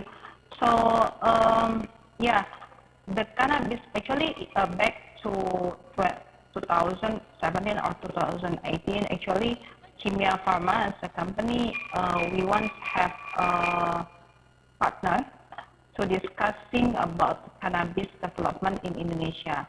But at the moment, we cannot do the research since there is no regulation that is allowing us to do any research. And if, like we all knew now that the Ministry of Health is now making the new regulation, and it will be allowing us to do the research. So what I'm saying is that if we take a look to other country regulation, last time we have mutual partners from France, and they even have the specific place to grow the cannabis itself. It's very restricted, and it is allowed. So from my point of view, the cannabis itself, we need to do specific research. We need to do a comprehensive research to make sure that the benefit is more than the disadvantages itself. So I think that if we compare to if we see that the cannabis has been used for, let's say, cerebral palsy medicines in other country, it is still possible, and it is a good thing for us to start the research now and to prove whether the plant or whether the cannabis itself can give advantages for our therapy in Indonesia. So my point is that we are very open to do the research for the cannabis, but back to 2018, the challenges is in the regulation, Ibu. So if the regulation is there, if the Ministry of Health is allowing us to start the research, then I will be open to start the research, and maybe if any from the Usul lecturer can help us, it will be such a privilege for us, for Kimia Pharma. Okay, thank you, Mrs. Ratna. I think so we have a problem in regulation of cannabis. Even though cannabis have some biological activity and have a prospect to good herbal medicine. Okay, maybe we move to a second person. Okay, please. Okay, good afternoon to Ms. Ratna. My name is Michelle, and I am from University of North Sumatra. I have a question for you. You have mentioned about instant belief in the challenge about this herbal medicine business, and I do agree about that. And I want to ask you how to remove this mindset, because there are so many new business women or men that have new products in herbal medicine. At first, they have a very good quality in their products, but longer and longer in the more, the quality of this product will get lower, and I have seen this case much. So I want to ask your opinion how to remove this mindset. Thank you. Okay, Mrs. Ratna, please. Pak Fauzan, can you please repeat the question? Sorry. Okay. This is about instant relief. So, he say you have mentioned about instant relief in the challenge about this herbal medicine business, and she want ask you about how to remove the mindset, the instant relief mindset. Okay. Okay, thank you. Okay, yeah. I think the key of changing the mindset of the community is how we can educate the market, yeah, how we can educate the consumer, because we cannot change anything with the instant or slow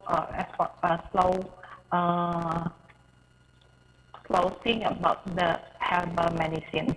I mean, like for herbal medicine, it will need more time if we compare to the chemical. But as I also mentioned, actually by issuing the Formularium Phytopharmaca, I think that's a huge step that Indonesian Ministry of Health has been done for supporting the herbal.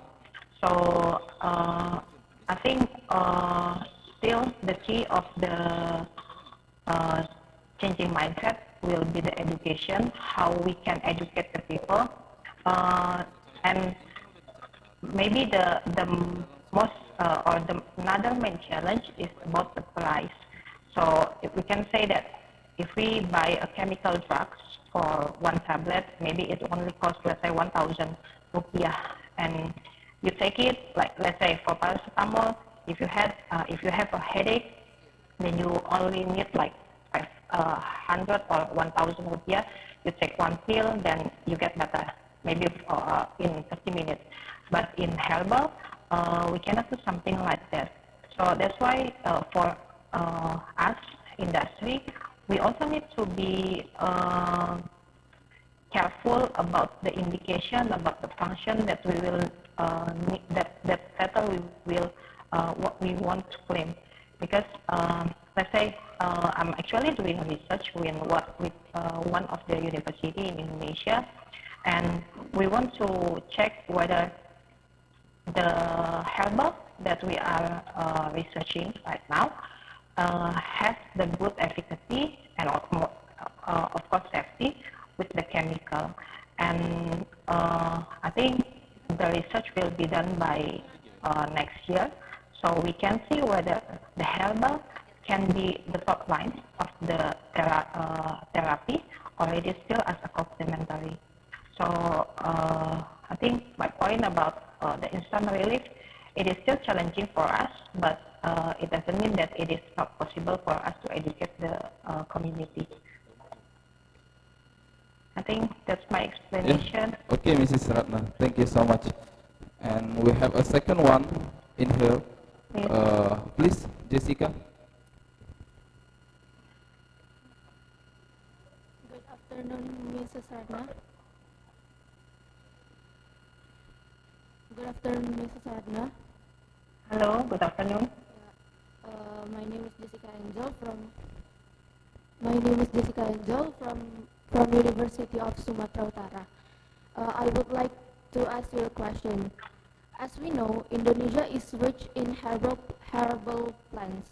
Is it possible that herbal medicine can become the biggest export commodity that can increase the country's income? That's my question. Thank you. Okay, herbal medicines to export. Yeah, if I'm not mistaken. Yeah. Okay. It means Indonesia can become the biggest export commodity to increase the country income. We know Indonesia is a country with herbal plant. Maybe something like that. Thank you. Okay. So for exporting herbal medicine, actually it is very possible for Indonesia to be the exporter, but the point that we need to put concern is that every country has their own specific local plant or local herbal medicines, and they also have specific regulation, specific country regulation. So it is very possible for us, but the point is that we will need to comply with the regulation and also with the need of the herbal in the target country. So another thing is that we need to check whether our environment is suitable for us to grow the product here in Indonesia. But if you mention that it means we are exporting our origin plant, then it is very possible. Still, the point is that you need to check whether the target country is, whether you can comply the target country demand and also the regulation. So if you can do that, then being a herbal exporter is such a huge opportunity for us to develop the market outside Indonesia. Okay, Mrs. Ratna, thank you so I much. hope it helps you with the questions. Thank you so much, Mrs. Ratna. So we have a second one, Zarina Khairunisa. Okay, please, Zarina Khairunisa.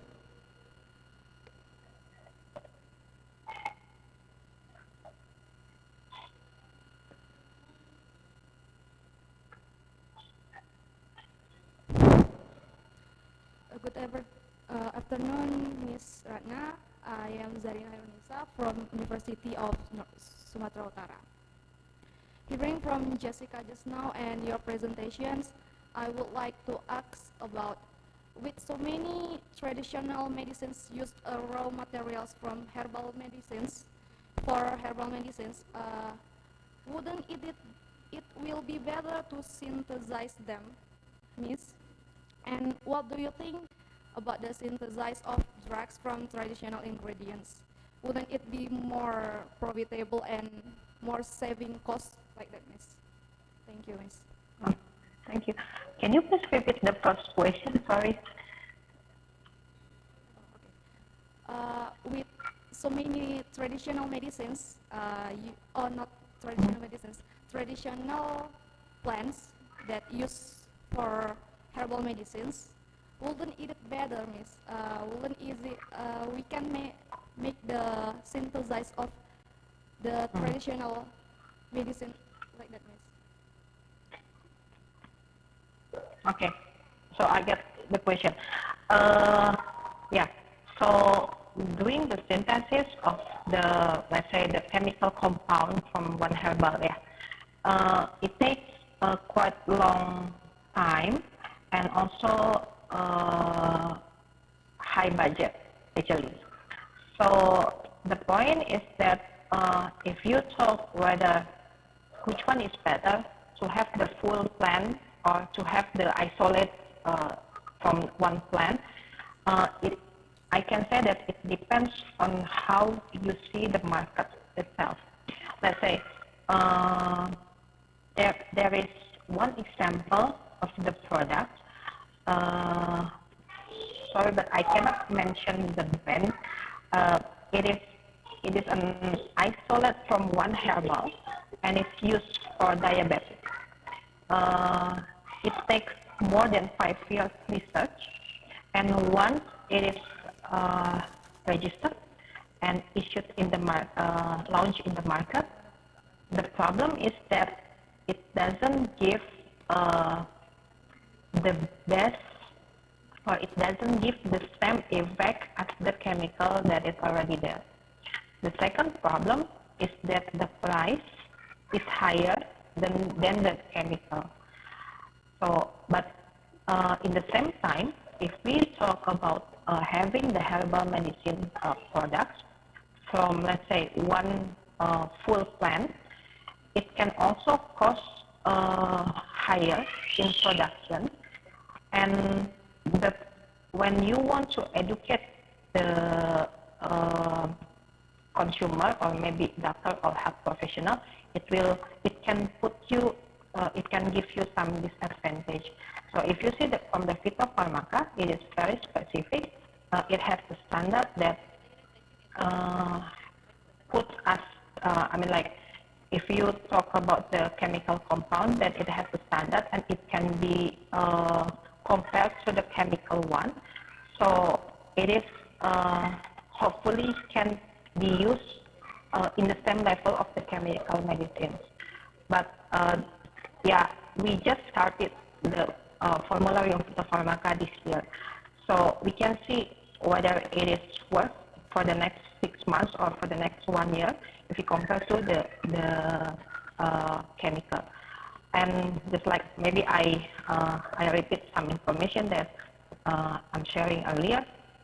Actually, for the researcher itself, we are now thinking about having the herbal medicine as the top line of the therapy, not as the complementar. So if we can prove that herbal medicine is in the equal form of the medicinal, then it can help us much better to define which one is more beneficial, whether it is go to the herbal or to the chemical, or we do the isolation, or we do the full plant. So I have no experience yet about comparing those kind of products, because actually Kimia Pharma has not doesn't have any product from the as in using isolate as the raw material, but as far as I know from other competitors, that's quite challenging, and also it takes some cost. So if we can have the very efficient process of the synthesis, maybe it can put us a more advantage compared to the taking the whole plant to be in one product. Because if you take one whole product and you took from let's say some sources, then the challenges is how to standardize that whole plant you use for the raw material. So that's another challenge. The point is that if you want to do the synthesis, maybe it is, I can say in quotes, it is easier to make sure to maintain the quality of the finished product. But the price is, the cost is high. But if you go to the whole plant, it is harder for you because you have to standardize the raw material to be still in the range of acceptance, but maybe the cost is lower than doing the full synthesis. So I think that's my point of view. Thank you. Thank you very much. Okay. And the second one from Natasha Febi Fadila. Please, Natasha Febi. Hello, good afternoon, Mrs. Ratna. Hello. I'm Natasha Febi Fadila from the University of North Sumatra. I would like to ask you about herbal medicine is said to be relatively safe when compared to chemical drugs, but it takes a long time to cure the disease. Why does the mechanism of action of herbal medicine take longer? Thank you. So the question, why is the herbal medicine? Why does the mechanism of action of herbal medicine take longer? Take longer than maybe synthesis drug or other. Thank you. Okay, thank you, Pak Fauzan. Okay, thank you for the question.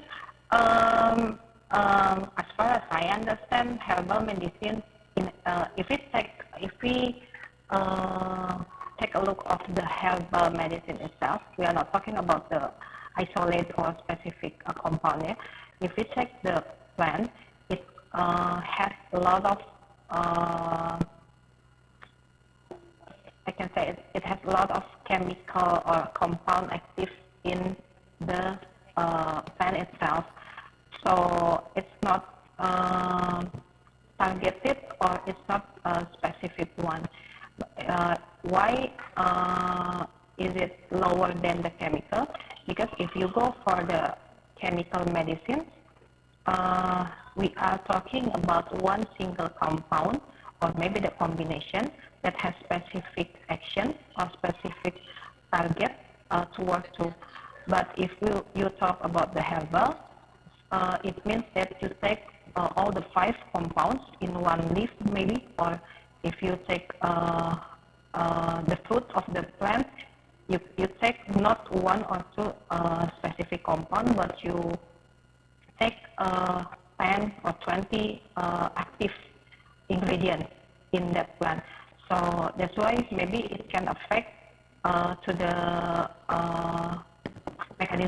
action of the product, because it can be synergized, it can be it can synergize to each other, or it can inhibit each other. So that's not specific, and usually they don't have any target. That's why if you start with the jamu and you go with the herbal top standard, you need to do the preclinical. But if you want to go to the phytopharmaca, you do clinical. And in the clinical research, you will need to define what will be the parameter you are monitoring in the patient. So it will be specific. So you cannot say that, oh, okay, I want to know whether this product, what is the function of the product. No, you can do something like that. You have to specific, and it also can be challenging if you cannot define what is the main active molecule or active compound in the plant that you are using for specific indication. So my point is that herbal, if you talk about the jamu or herbal standard, which is mix of compound, can be synergized, or it can inhibit any other mechanism of action for the molecule itself. Is it? Yeah, okay. Is it okay, or do you still want to ask question? I think same like you, Mrs. Ratna. Herbal medicine have some active compound, maybe 2 or 5 active compound in one product. So the product will have more longer action than synthesis drug. Okay, we have second one question from Siti Nur Anissa from Abu Dhabi University. Please, Siti Nur Anissa.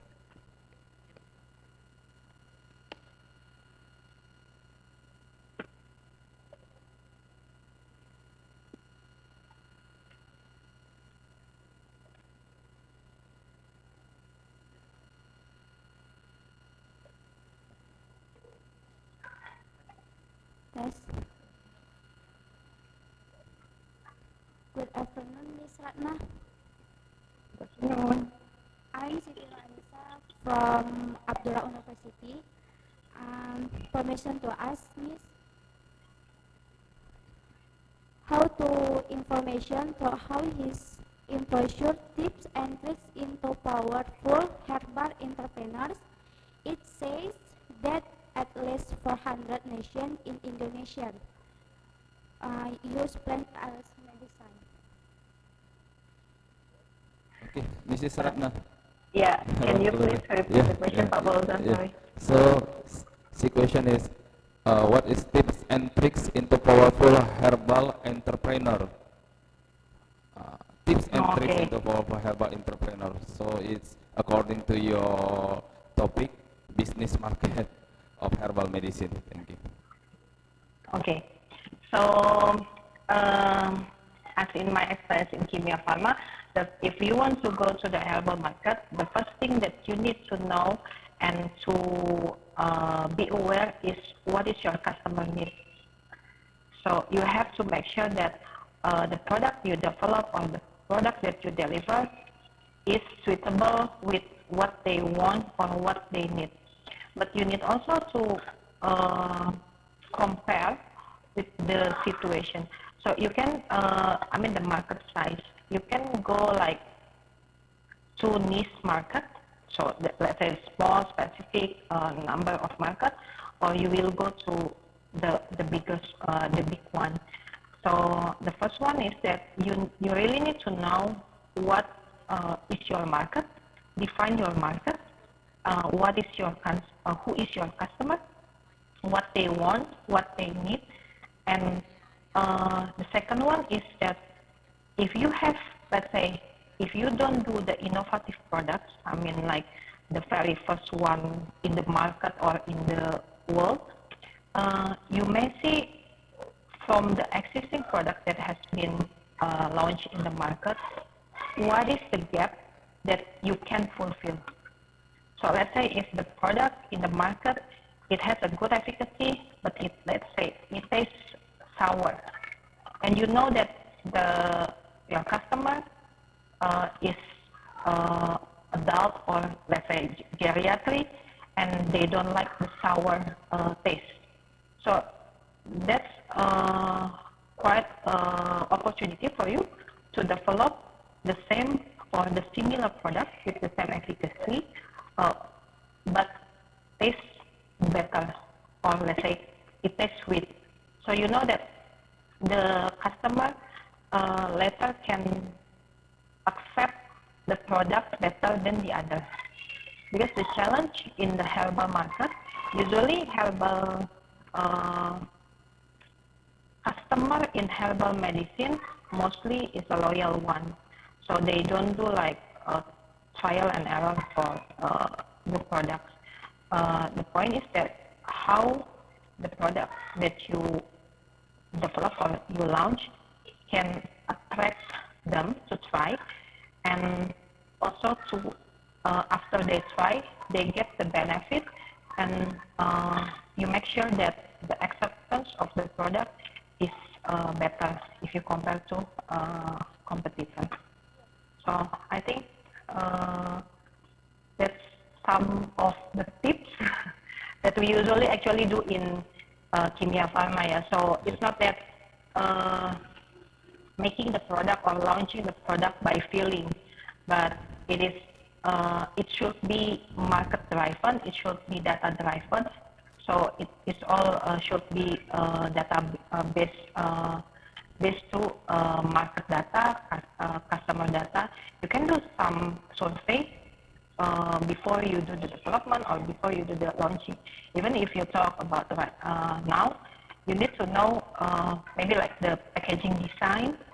Maybe for women, like cosmetics, you will take like a product which has attractive packaging design compared to the not attractive one.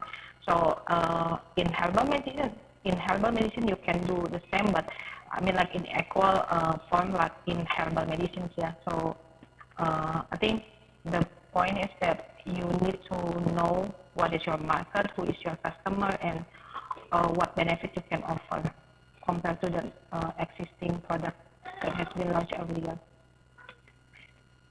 Yeah, okay, Mrs. Rana.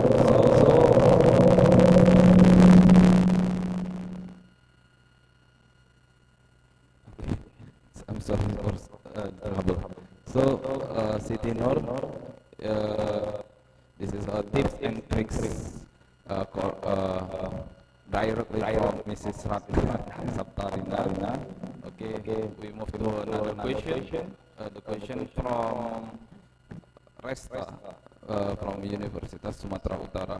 Please, Resta. Hello, Ms. Ratna. I'm Resta Yolanda Amelia from Universitas of Sumatera Utara. I want to ask you about, as you say that there's some challenges in herbal medicine. So I want to ask you, what's the strategy of PT Kimia Pharma to resolve some challenges in herbal medicine marketing? Thank you. Okay, thank you, Resta. So yeah, as I said earlier, actually the strategy of product development or product launching for Kimia Pharma is how the product can give benefit and can fulfill the demand or the need of the customer. So we do a lot of research based on that.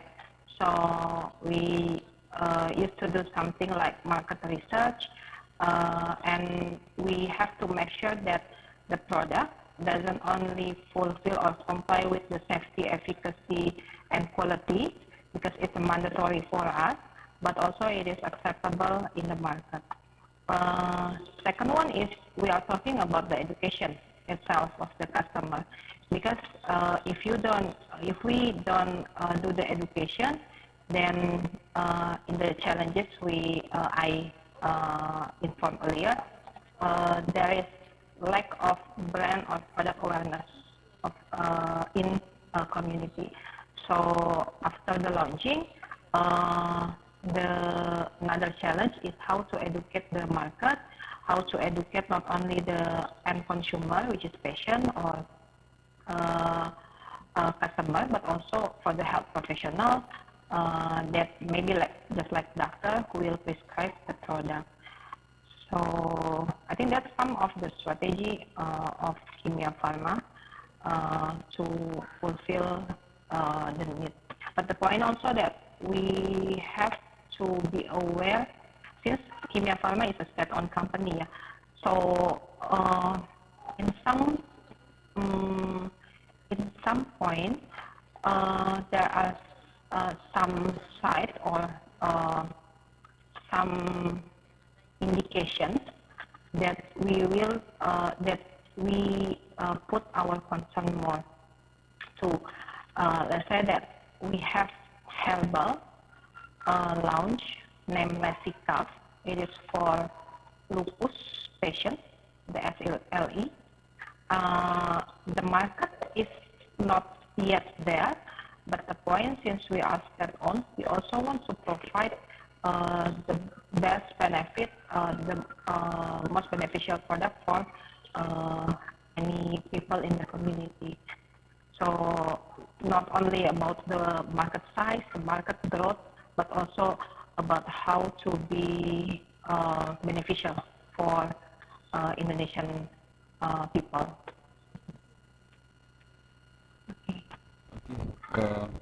Maybe like that, Ratna. Thank you so much, Mrs. Ratna. We have two more questions in chat column and menu chat. The question, okay. So like in our slide, the first question from Rahmat, Universitas Sumatera Utara. Indonesia has many potential plants as herbal medicine. How was PT Kimia Pharma choose the best properties of Indonesian plant as the best herbal medicine product? Okay, thank you. So yeah, thank you, Pak Rahmat. First, just like I mentioned, we do the market research. So we usually do the data research, Bapak Ibu. Data research means that we collect all the information that we have. Let's say, is there any empirical data from the plant or for the specific indication that we are going to do the research more focused in. And after we do the data research, we usually take a look at our portfolio product. So in Kimia Pharma, we don't develop product only by the market size, but also we are thinking about having the product complement the chemical products, chemical drugs that Kimia Pharma has. And after that, yeah, we do the trial and error. We usually have the trial, I mean, like, if we have the specific data, the empirical data, it will be easier for us to choose or to take a decision on continuing what kind of indication, what kind of function, what kind of raw material that we want to use. Then after that, we do the preclinical tests. We do all the tests related to the plant, to the product, I mean. And after that, we will choose at the end of the day what is the plant, or what is the compound, or what is the function or the benefit, the claim indication that we will go for the clinical trial. So since clinical trial is very expensive in Indonesia and take quite long time, so we need to be very careful on choosing the plans or anything related to the finished product that later we will develop. So in product development process, we know something we call fuzzy front end. So that's what we do, the very first one, to choose what is the best property of Indonesia plant. So after that, then we will do another lab research like preclinical or clinical, or it also with the formulation itself. So I hope it helps you. Okay, thank you, Mrs. The explanation. Other question, please? Okay, this is question from Devindi Rodrigo, University of Colombo, Sri Lanka. Madam, could you please comment on the demand in Indonesia for the traditional medicine system and formula of other countries like Ayurveda, Unani, and other? Okay. Hello, Mrs. Devindi Rodrigo. Yeah, so in my experience, actually for Ayurveda or Unani, the challenge, the demand is there, but the challenges is how we can balance between having the product in Indonesia and having the product following the regulation in Indonesia. So not only to take the product to Indonesia, import I mean, but also how the product later can be registered in Indonesia. So I have one experience about Ayurveda. The problem is that if it is Ayurveda or Unani, it usually use the local origin plant, and it can be the empirical data of the country can be used in Indonesia or cannot be used in Indonesia. So BPOM will evaluate whether the data can be accepted. If the product used in the Ayurveda or Unani is very local origin of the country, then usually our BPOM will ask for the clinical trial to convince or to prove that the product gives the efficacy like they are in the origin country.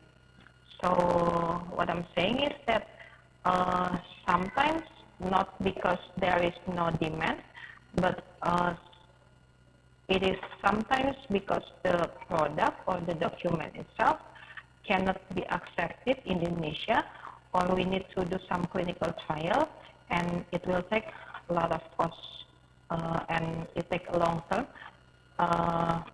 We, as the Indonesian company, maybe will prefer to have the local origin plant to be put in the clinical trial compared to any other country origin plant. So I think that's my answer. Okay, thank you, Mrs. Ratna. Maybe we have the last question, Mr. Ratna. And this question from Balkis, International Islamic University, Malaysia. So the question is, in the future, inflation rate getting increased and the price of medication is increasing too. So is it possible for people change from usual medication to the herbal medicine instead? Because herbal medicine is more affordable, therefore might increase the demand of herbal medicine in the future. Please. Yes. Okay, thank you. Thank you for the question, Ms. Balkis. So yeah, the answer is yes. Herbal medicine is one of the most promising product category to develop in the near future. And the demand is, if you see my data earlier, actually for herbal medicine itself, the growth rate is mostly double digit, but it is crushed because of the COVID-19 crisis. So what I can say is that herbal medicine is the most promising one to be used in the community. It can be as a complementer, or it can be also as the top line of the therapy itself.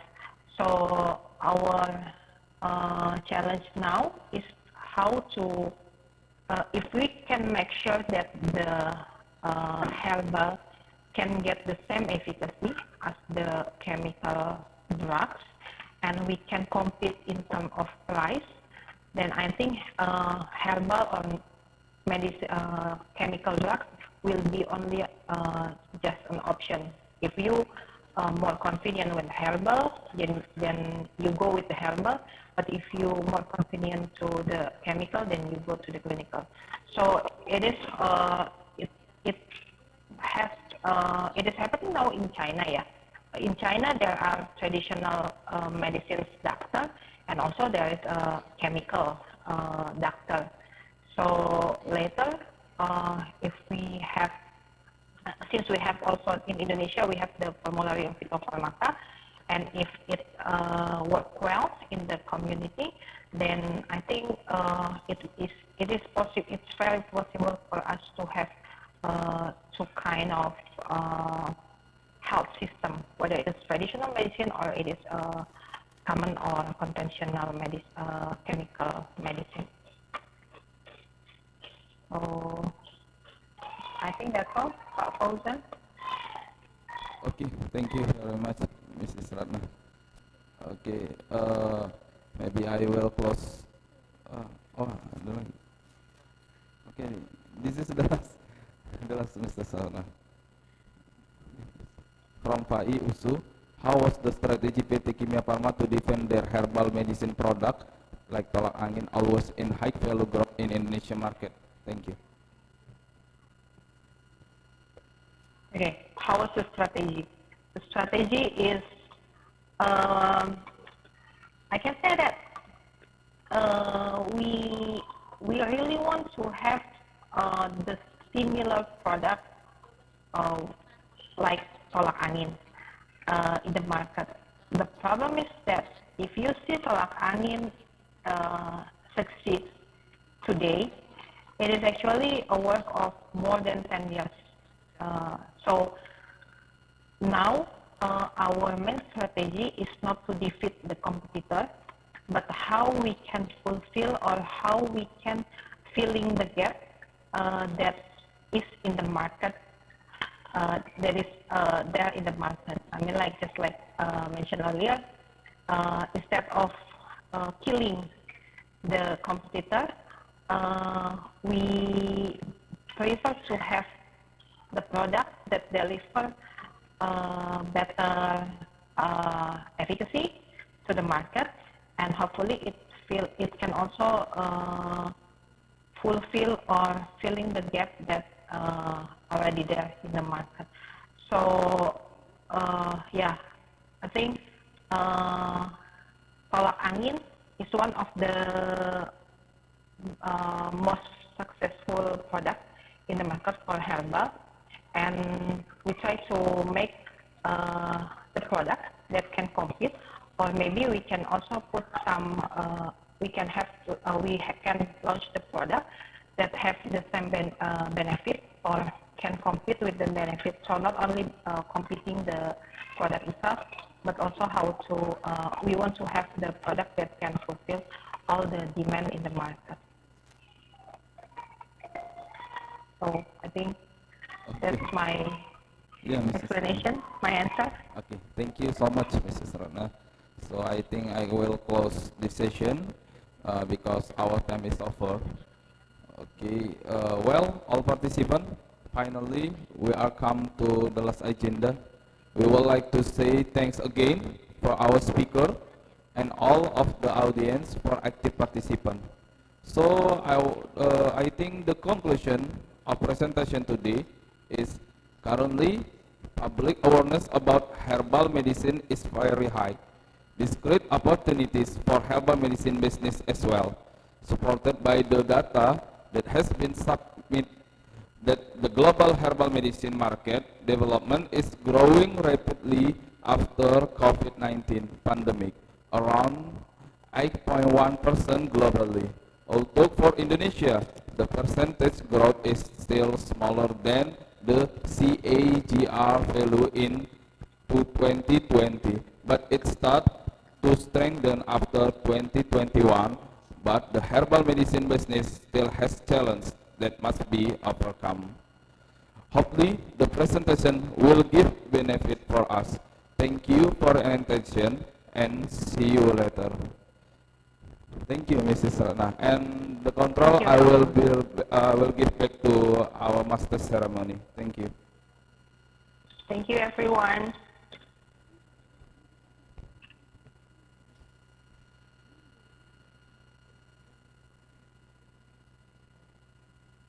Thank you, Mr. Fauzan, for moderating the session. It is very eye-opening. There is a lot we can do to capture this business potential. What do you think, Aini? Of course, the lecture is exceptional. It made me realize that there are really lots of opportunities we can grab to deliver a herbal medicines to the community. Exactly. Thanks to our amazing speakers and moderator, broke this all for us. May all of us get the benefit from the lecture. To express our gratitude, we would like to award a certificate to our speakers and moderator. We would like to invite the Honorable Ms. Ratna Saptarina R. first. Certificate of appreciation is awarded to Ms. Ratna Saptarina R. as the speaker. Thank you for your amazing lecture and knowledge you just shared with us. Well, Miss, we will take a picture for health, so please give your best smile. 1, 2, 3. Thank you. Secondly,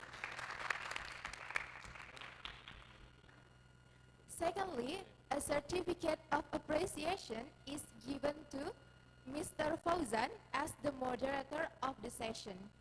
Thank you, Mr. Fauzan, for your guidance during the session. We will take a picture as a remembrance, so please kindly give your best smile. Okay, 1, 2, 3. Thank you.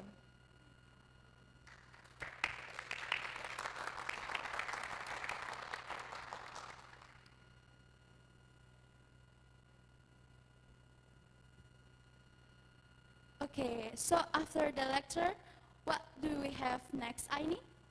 Of course, after a lecture, we will have our post-test for the first day. So, dear participants, please get ready for the post-test. This post-test is designed to measure your learning during the first day of the course. Yes, and all participants are required to submit the post-test as one of the requirements to get an certificate. As mentioned before, you have to pass the minimum score. You can do it by clicking the link that will be shared by the committee, and it will direct you to the test. Bear in mind, it's only 15 minutes, so please use your time wisely. Thank you, and the post-test will start right after the link is posted. Thank you.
thank you for submitting.